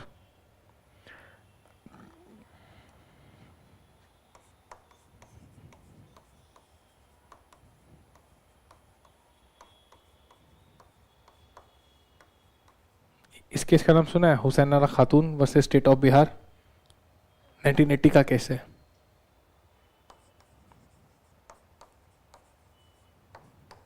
right to free legal aid is a part of article 21. क्या बोला Supreme Court ने? Right to free legal aid is a part of Article 21. Isn't the same thing written in 39A DPSP? Right? Same thing 21 में है और DPSP के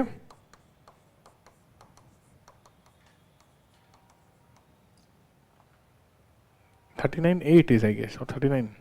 No, 39A. 39 तो फिर वो तो सोशलिस्ट डीपीएसपी है, सब clause A, sub clause B, sub clause C, so on and so fourth.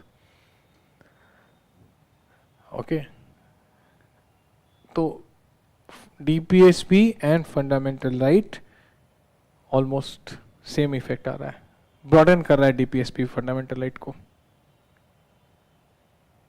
Right, right against climate change, last year एक जजमेंट आया, 2024 में आया है.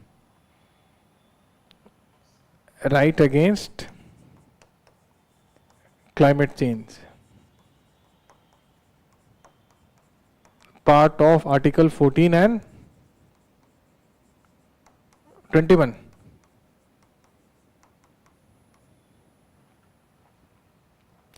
Do you have provisions for safe environment in DPSP?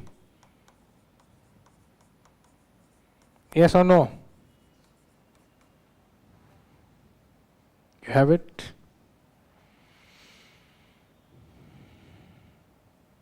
पढ़ो, DPSP मिल जाएगा.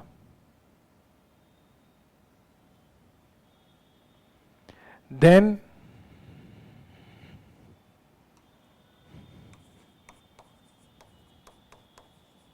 Olga Telis versus State of versus BMC. Right to livelihood.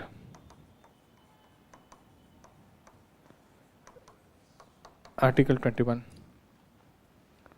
Do you have provision of living wage in Article 43?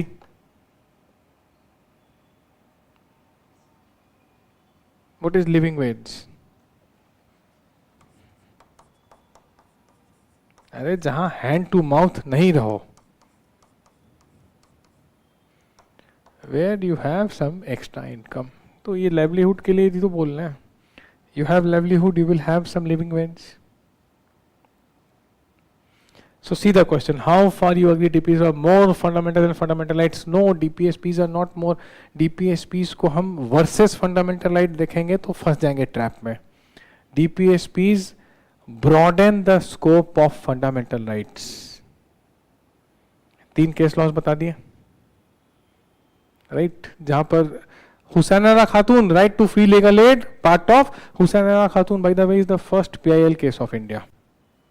पहला PIL Hussainara Khatoon case में डाला गया था. That lady in Bihar was an under trial. Under trial, you understand क्या? जिस पर case चल रहा है, हियरिंग क्यों नहीं होगी? डिसीजन नहीं आया है. Hearing मतलब hearing is going on, the decision of the court has not come. So she was accused of a crime where, let's say, I am not able to recall the quantum of punishment. The maximum punishment was 5 years, and she was under trial for 10 years.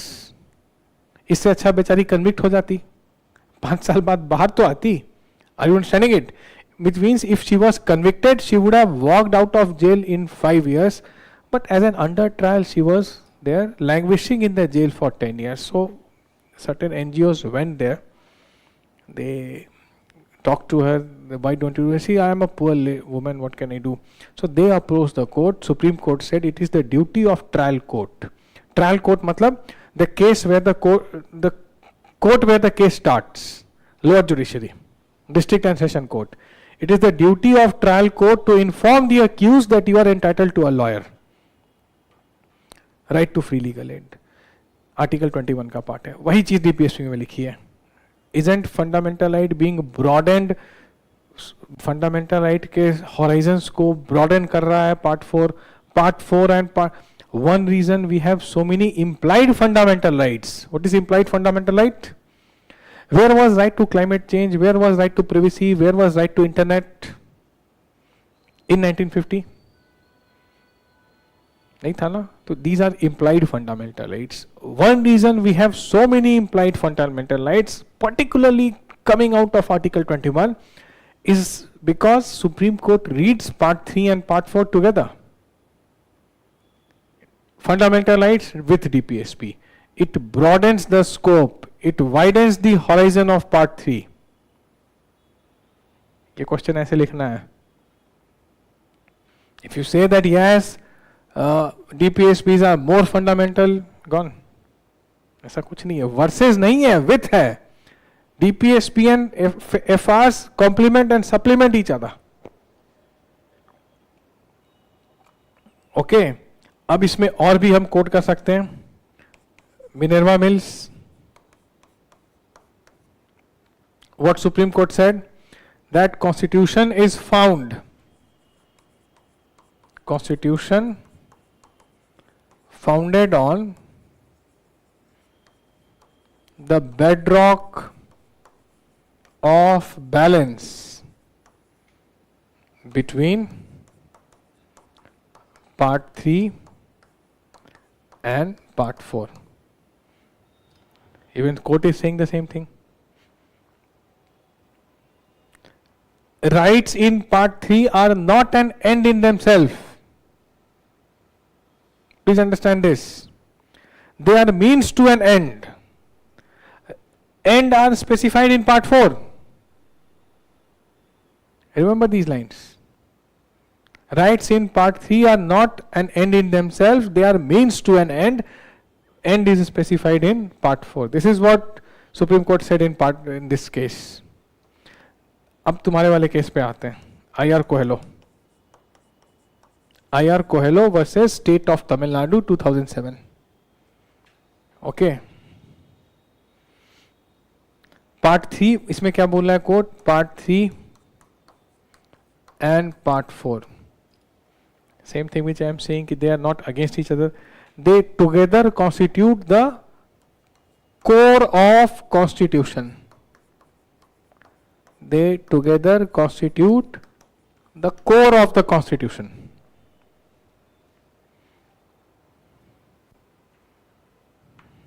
So anything which destroys the balance between these two parts will destroy the essential element of the Constitution. This is Supreme Court of India.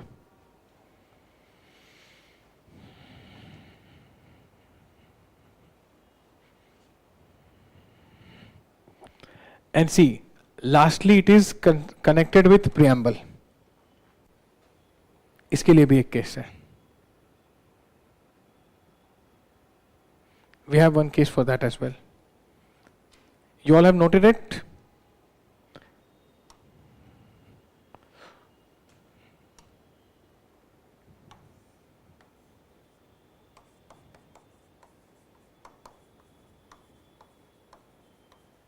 How many of you have heard of this? Of course you have heard of it. Indira Sani, कहाँ पढ़ते हो?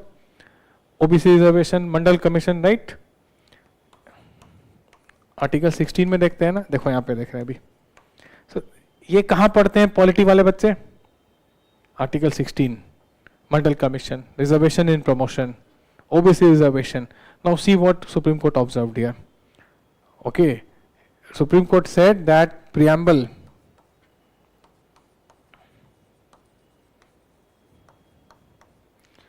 को उन्होंने part 3 और part 4 से जोड़ा है. Preamble in the Constitution spelt out the goals of Part 3 and Part 4.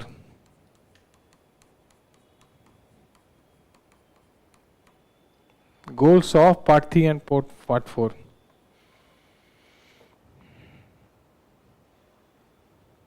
Spelt out the goals, and Part 3 and Part 4 set out the methodology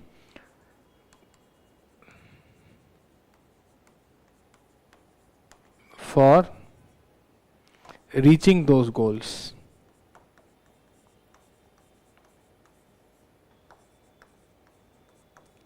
So preamble spelled out the goals. Part 3 and part 4 mention the methodology for reaching those goals. Okay, so there is no contradiction.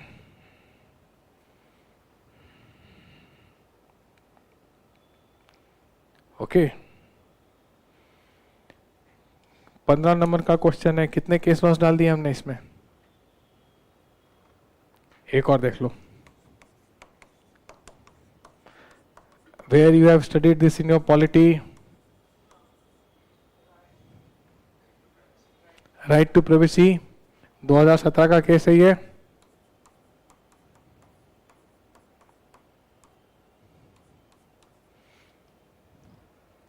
What it says? Both part 3 and part 4 are inseparably intertwined. This is Supreme Court of India.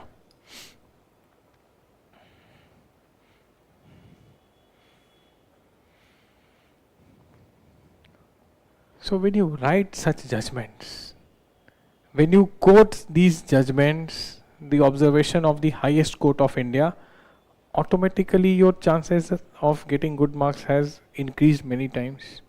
And see the edge that you will get in your GS paper. GS वाले पुटास्वामी सिर्फ एक line जानते हैं, right to privacy. बहुत जानेंगे तो triple test जानेंगे. Under what criteria privacy can be breached. Supreme Court spelled it out in case Puttaswamy. But the concurrence, the alignment between part 3 and part 4, for that matter, it was not there in, it is not there in your GS. Whether it is case Puttaswamy, whether it is Minerva Mill, whether it is IR Coelho. We go there in more depth. Okay, polity becomes a cakewalk when you study IGP the way you are supposed to. Are you understanding it? So, what will be your conclusion? Conclusion will be same. इसी को coherent करके एक line लिख दो बस. Of all these case laws, you all write all those case laws. You conclude with one line or two line that yes, part 3 and part 4 are they complement each other.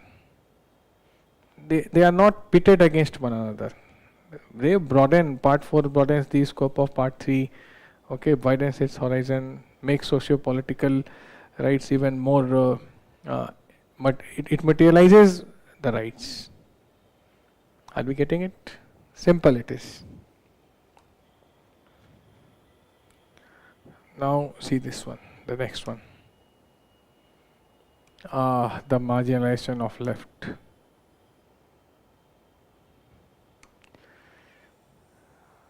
क्या लग रहा है? What is this question about? Quite an old question, but this question can be repeated because 2014 से अभी तक left और marginalize हो गया है. Okay.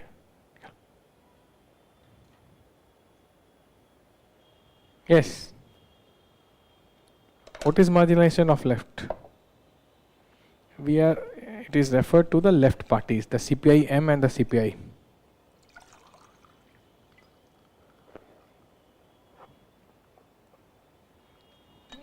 तो इसमें एक लेफ्टिस्ट स्कॉलर है तो नहीं, he passed away in 2015, Praful Bidwai. He used to write for Frontline. Frontline is sister concern of the Hindu. Okay, तो इन्होंने क्या लिखा, इन्होंने कुछ points दिए इस पे. See, left used to have, communist used to have second highest vote share.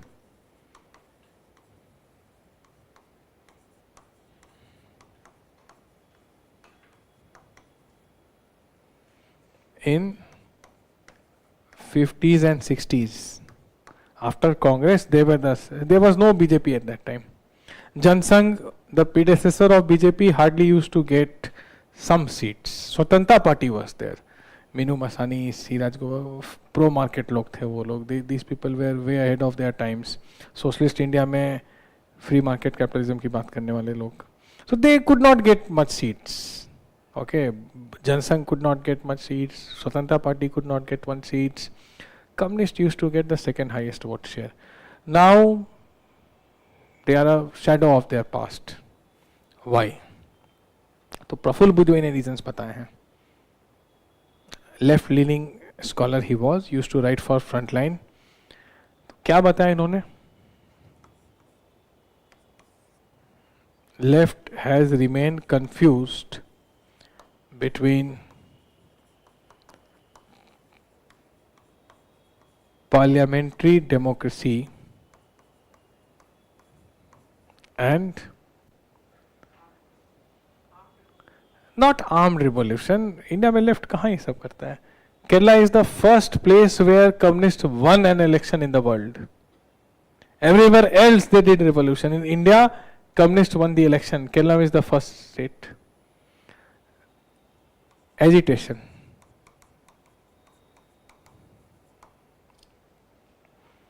Okay, so whether be a part of legislature or build movements, there is a confusion.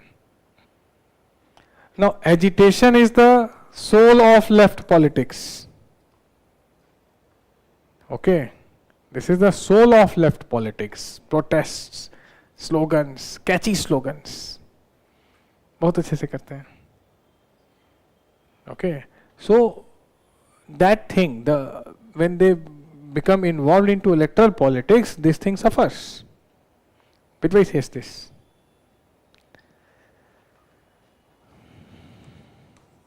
Then they have not shown much understanding of Indian political landscape.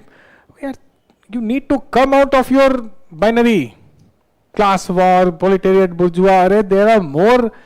इतने पेच घुसे हुए Indian politics में. Religion is a factor, caste is a factor, language is a factor, region is a factor.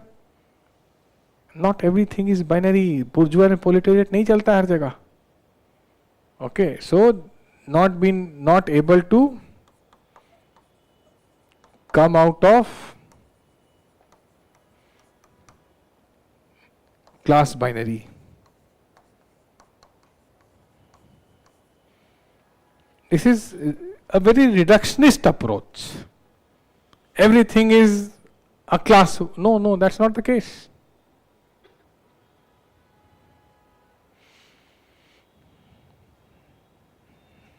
When workers from one state are asked not to go to another state, is it a class war? Maharashtra का worker बोल रहा है कि बिहार का worker यहाँ नहीं आएगा. Proletariat versus proletariat, right? How is it a class war? एक example समझ में आ रहा है? Just to make you understand. So not everything in Indian politics is class binary, right? फिर इनके पास नेता नहीं है. Leadership crisis. See, you are aspirants, so if I ask you name of left leaders, you will know. बता दो एक आध नाम. तुम लोग को भी नहीं पता. Maybe my optional students will definitely know it because I keep mentioning it. जैसे सीताराम येचुरी थे, प्रकाश करात हैं, बृंदा करात हैं, उसके पहले ए.बी. पटवर्धन थे, हरकिशन सिंह सुरजीत थे. Okay, veteran communists these people were. Tripura के सीएम थे, केरला के एक्स सीएम हैं. Yes, okay, तो अब these names do not find much resonance with the masses of India.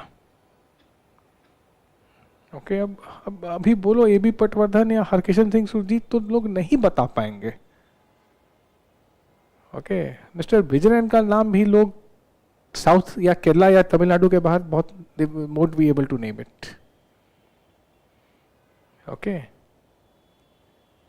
So and you see other party, BJP, Congress, SP, RJD, BJD, Trinamool, Aam Aadmi मुश्किल से 2 state.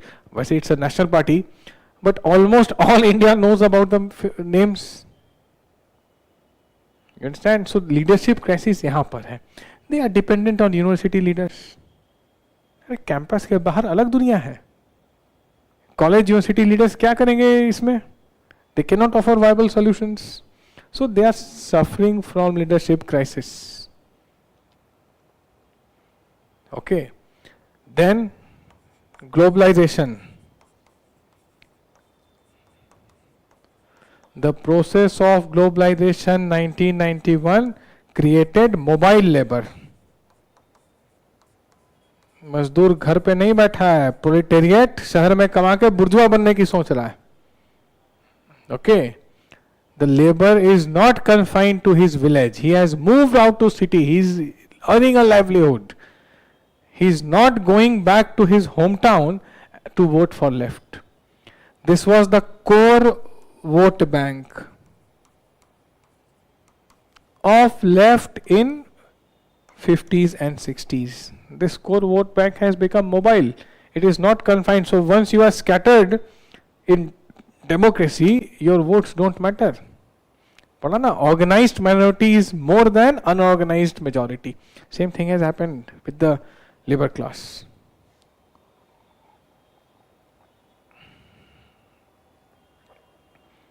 Okay. So this is why marginalization of left politics has happened. अब इसका दूसरा angle देखते हैं कि left politics तो marginalised हुई है, बट जो कंसेप्ट है वेलफेयर, या ऐसे लिख लो इसको कि left politics have also broaden the scope of democracy. कि democracy now talks about equity, justice.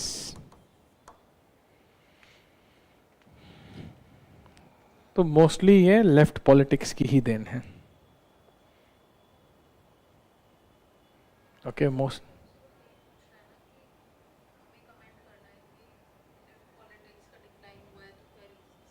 बता तो दिया. ये वाला पॉइंट नहीं है, this is just a conclusion. Yes, she is asking that we have to comment on marginalization of left. Then why this point? Because left has also contributed. So that's why I am not providing you points for good things about left.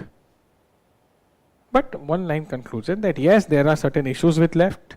That's why left is left out. लिख मत देना, ठीक है? That's why left is receding. But they have made some positive contributions also. End it on this.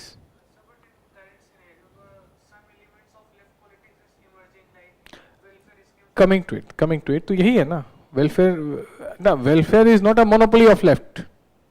Please understand. Wealth has to be generated before it is distributed. पैसा रहेगा तब तो गरीबी दूर होगी. Okay, so just write this. You don't have to.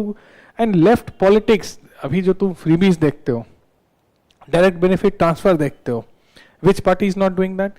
Supposedly right wing party is doing that. BJP को right wing माना जाता है. हालांकि राइट और लेफ्ट इंडियन कॉन्टेक्स्ट में it is not applicable fully. These are western constructs. In India the right wing also exhibits left features. Left also fights in democracy electorally, not through revolution. Centrally proper left right India में है ही नहीं, कभी नहीं रहा है. India की situation अलग है. Indian political demands are different. Indian polity and political landscape is different. Okay, so just here you end it. बहुत इसको पॉइंट वाइज नहीं लिखेंगे, just one conclusion, that is it. Point समझ में लेफ्ट के डिमाइस के. Again we have mentioned a leftist scholar here, Praful Bidwai. उनका पूरा लंबा चौड़ा आर्टिकल है इस पर. Okay, so these things are, अभी देखो क्या ये रिलेवेंट कंटेम्प्रेरी चीजें हैं. Okay, these are relevant contemporary stuffs. Now the last question for the day. The decade 89 to 99 created an epochal shift. Epoch, you understand? The change which is felt after long episodes, several episodes are a part of epoch. Okay. Indian party system at the national level identify the major political trends. क्या है ये?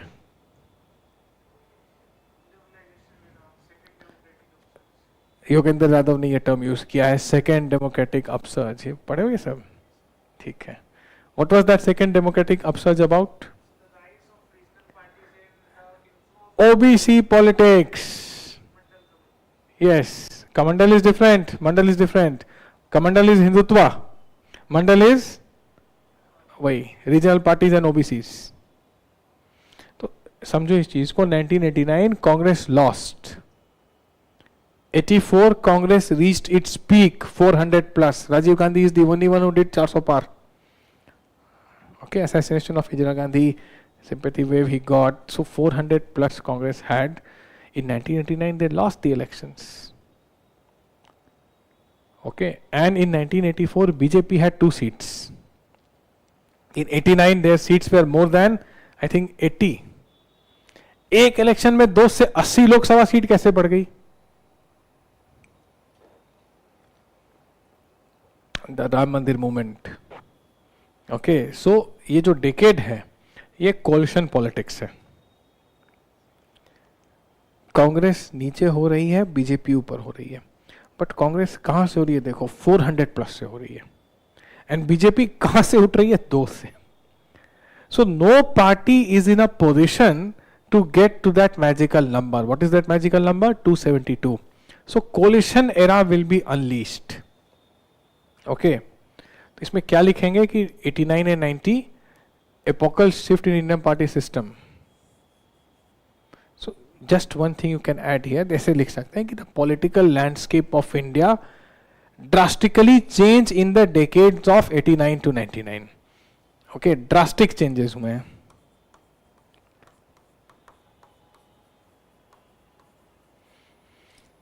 Drastic changes in political landscape.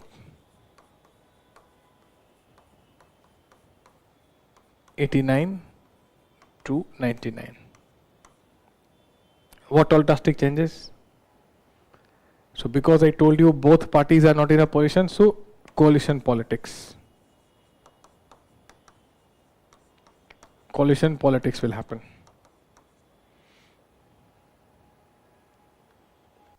VP Singh, Chandrashekhar, I.K. Gujral, Deve Gowda, Atal Bihari Vajpayee, Manmohan Singh. Okay, तो वाजपेयी आए थे 99 में. After all these names देखो कैसे था. VP Singh, Chandrashekhar, then Narasimha Rao ran a full government, PV Narasimha Rao, but it was a coalition government. I.K. Gujral, H.D. Devegowda,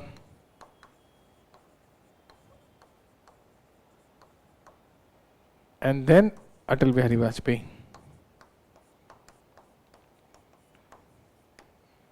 So 99 to 2014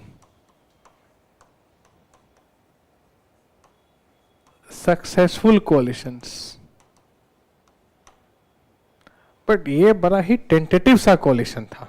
देखो कितने governments आ गई. 6 prime ministers in 10 years. Okay, 6 PMs in 10 years. So coalition politics is happening. Then vote fragmentation.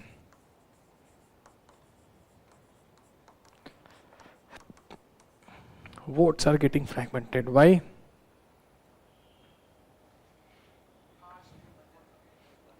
तो ये caste आने लगेगा. Caste factor, caste and religion both.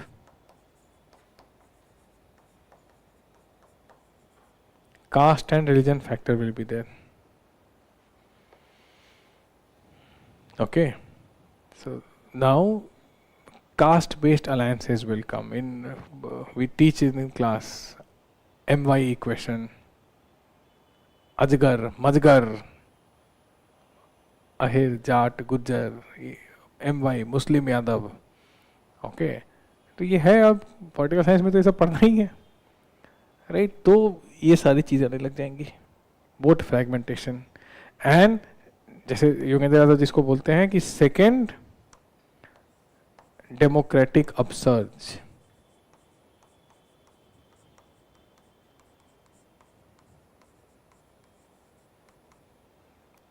OBC,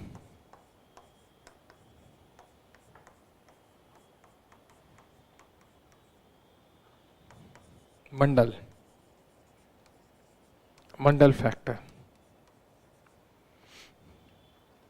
OBC leaders will start coming up. You witness here the rise of many OBC leaders.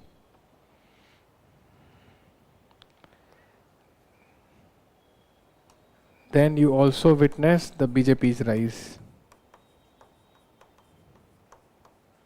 कैसे हुआ? See this. So first कमंडल और Hindutva.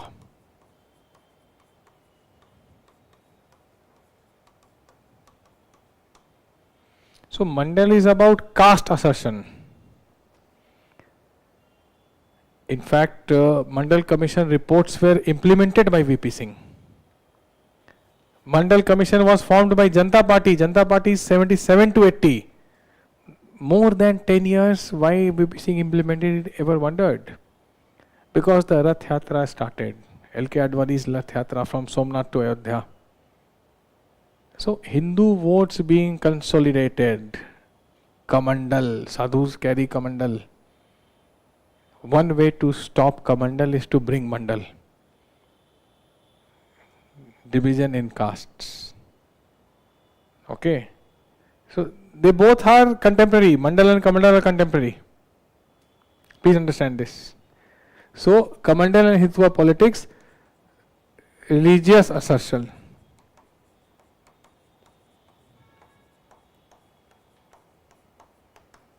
Religious assertion.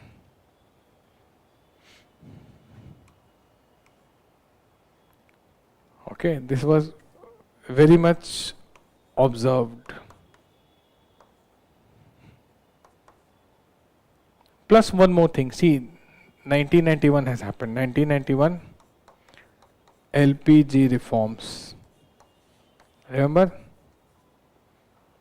It created an ambitious,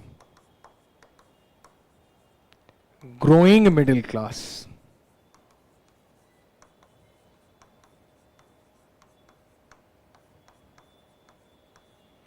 Ambitious growing middle class. And this ambitious growing middle class identifies with BJP अभी भी 33% vote share तय रहता है, चाहे 114 सीटें आए वाजपेयी के टाइम की या फिर 2303 सीटें आए 2019 में. Okay, why? Because this middle class was disenchanted with the old establishment. तो उनको लगा कि जो बेनिफिट्स ऑफ एलपीजी है, बीजेपी राइट विंग कही जाते हैं, तो they are also set to be pro reform.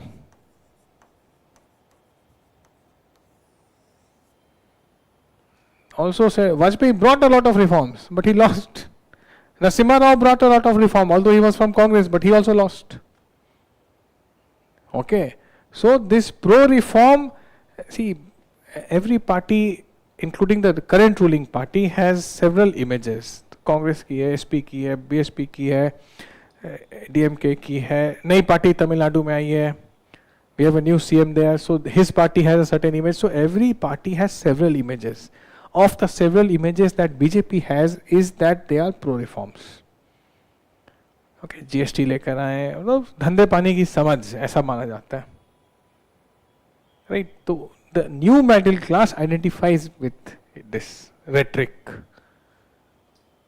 Are we getting it? So these are the political factors. These are the trends which are witnessed in 89 to 99. Are we getting it? So caste, religion, rise of BJP, Mandal and then Kamandal. Then what else we did? Fragmentation of votes.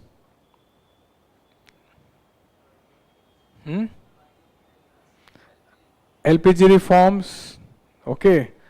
Era of coalition politics. Era of regional parties. This also you will see. Because of Mandal politics, regional parties. देखो इसकी कहानी जल्दी से सुनो. Regional parties. So you used to have a Janta Dal.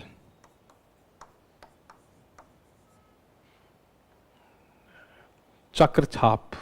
Okay, Chakra was their symbol. फिर समता party बनी. George Fernandez and Nitish Kumar. Then JDU, Nitish Kumar's party. Then RJD. Then Samajwadi party. ये सब जनता दल में थे कभी. All of them were in Janata Dal. So regional sartabs are coming up. Okay, regional players are emerging. And this regional party and OBC politics is very much related. ये साथ में चलता है. Is it understood? So if I were to sum it up, अगर हम आज के session को sum up करते हैं, okay, था हमारा कि how through PYQ we ascertain the decode the syllabus and the approach for PSI. What is that something you observed? तुम्हें लोग बताओ. What is that something you observed?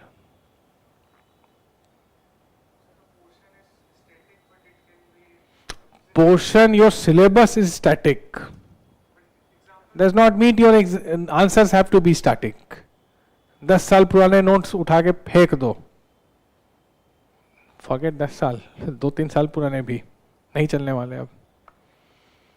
Because this exam demands certain recent contemporary themes. Your optional demands. This is not GS, please understand. GS में भी तो नए case laws आ गए. Any format you can choose. I would advise points. The person who checks your answers, it becomes easy for him or her to check it if it's a point. They are in points. See, as I said, for each to his or her own. If you can, who says that through points flow cannot be maintained? Who says?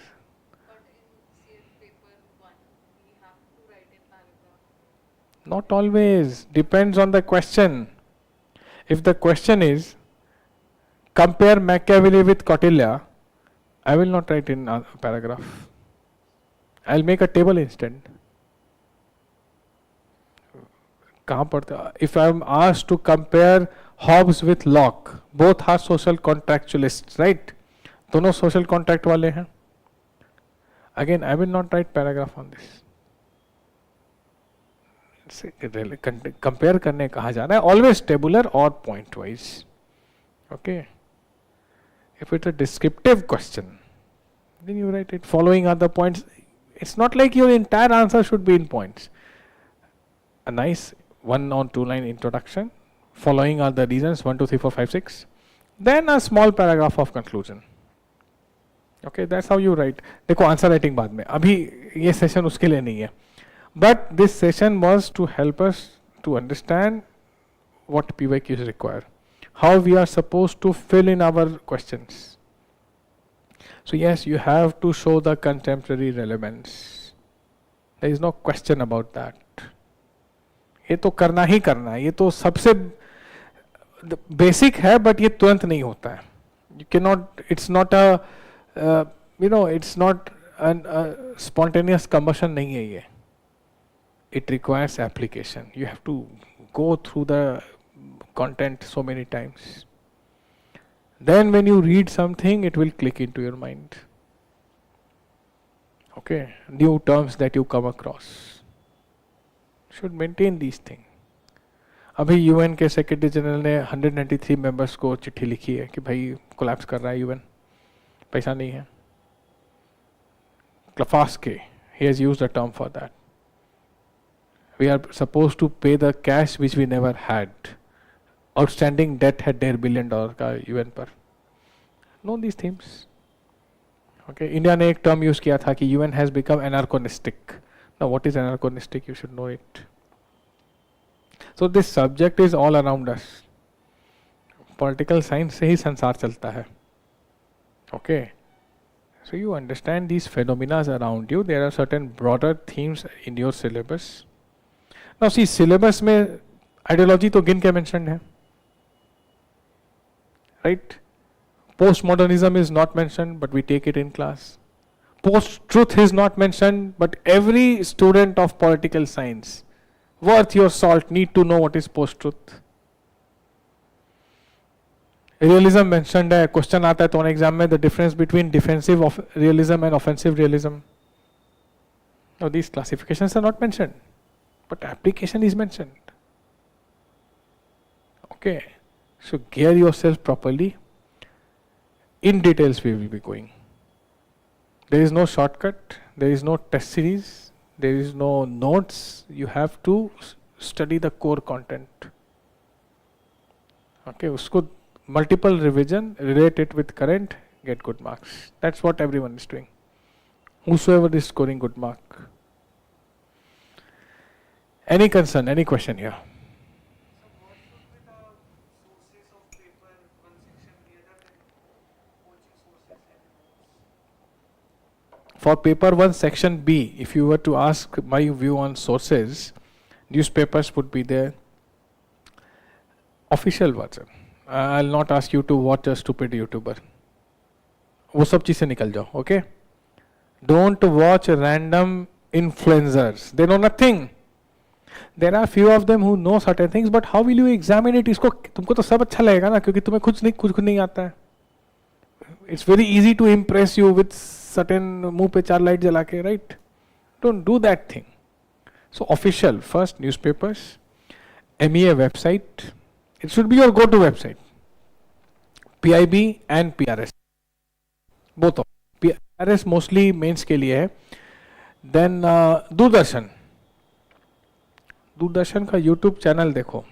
एक playlist बनी हुई है named Geopolitics. Another playlist is there, major amendments to the Constitution. How many of you have watched these things? सरकारी channel है भाई. उससे notes नहीं बनते हैं. नोट्स तो हम लोग क्लास में देते हैं. सी, मैंने बार बार बोलता हूँ कि it will serve as vitamins and minerals. It will be icing on the cake, but for that you need to have the cake. You cannot survive with vitamins and minerals. You need carbs and proteins. So your classroom notes will be the base material. Answer better और marks fetching कैसे होता है इन चीज़ों से. Okay. So पूरी playlist. Sunset TV. How do you forget that? Perspective is there. Okay. उसको देखो.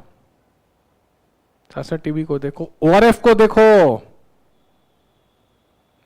ORF को देखो. It is very close to the government of India right now. उनकी वेबसाइट्स को देखो, उनके प्रोग्राम्स को देखो, उनके जो स्कॉलर्स हैं, समीर सरन जी हैं, सुशांत सरन जी हैं, प्रोफेसर हर्ष वी पंत हैं. See what they say, see what they write. Keep a track on these people. Authentic, reliable sources. Okay, जिस पर कोई डाउट ही नहीं है किसी को. This is how you should do it. And of course the Supreme Court judgments. Supreme Court judgments are there.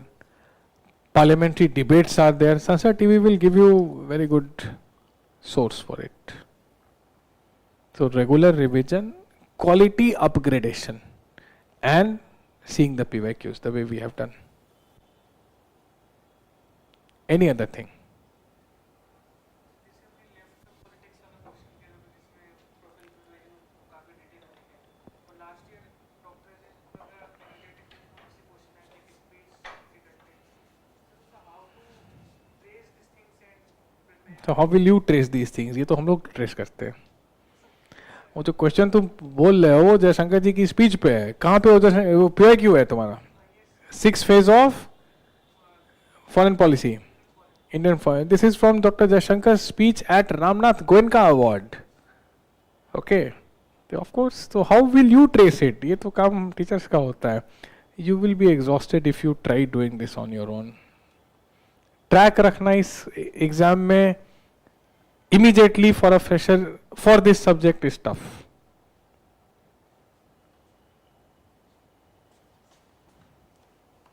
Okay.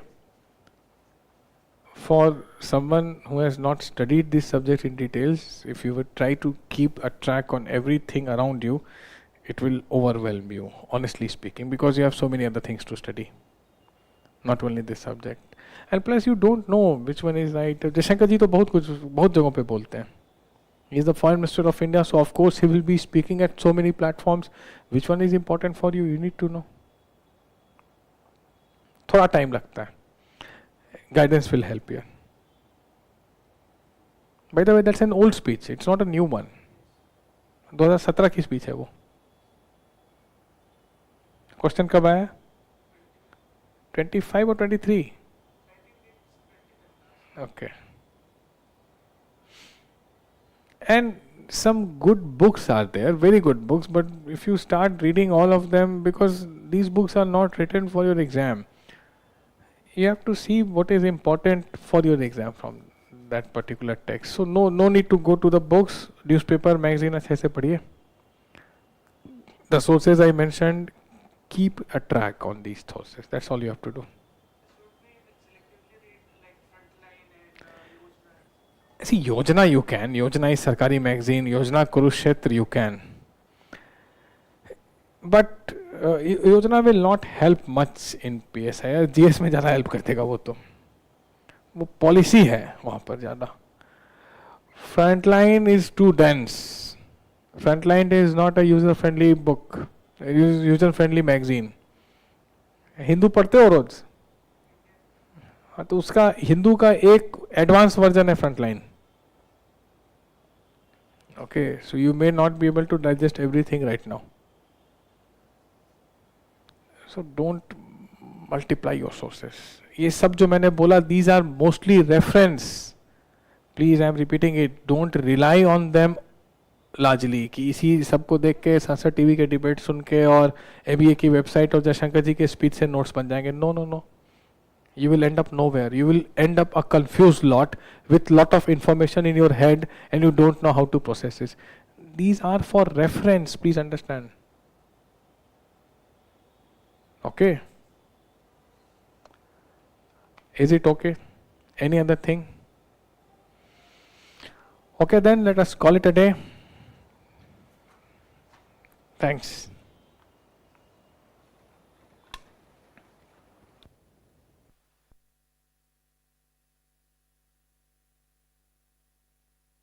Your preparation may look complete, but UPSC Prelims 2026 showed something important. Completion is not the same as readiness.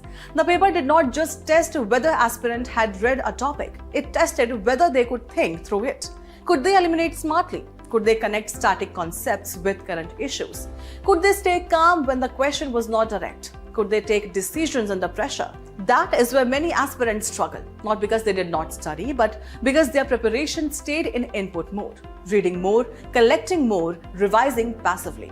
UPSC needs more than that. It needs a preparation system that turns knowledge into judgment. That is what the VisionIAS Delhi GS Foundation course is built for. Concepts are taught in a connected sequence. Current affairs is linked with static subjects. Tests help you identify gaps before the exam does. Answer writing builds structured thinking for mains. Mentorship helps correct your direction early.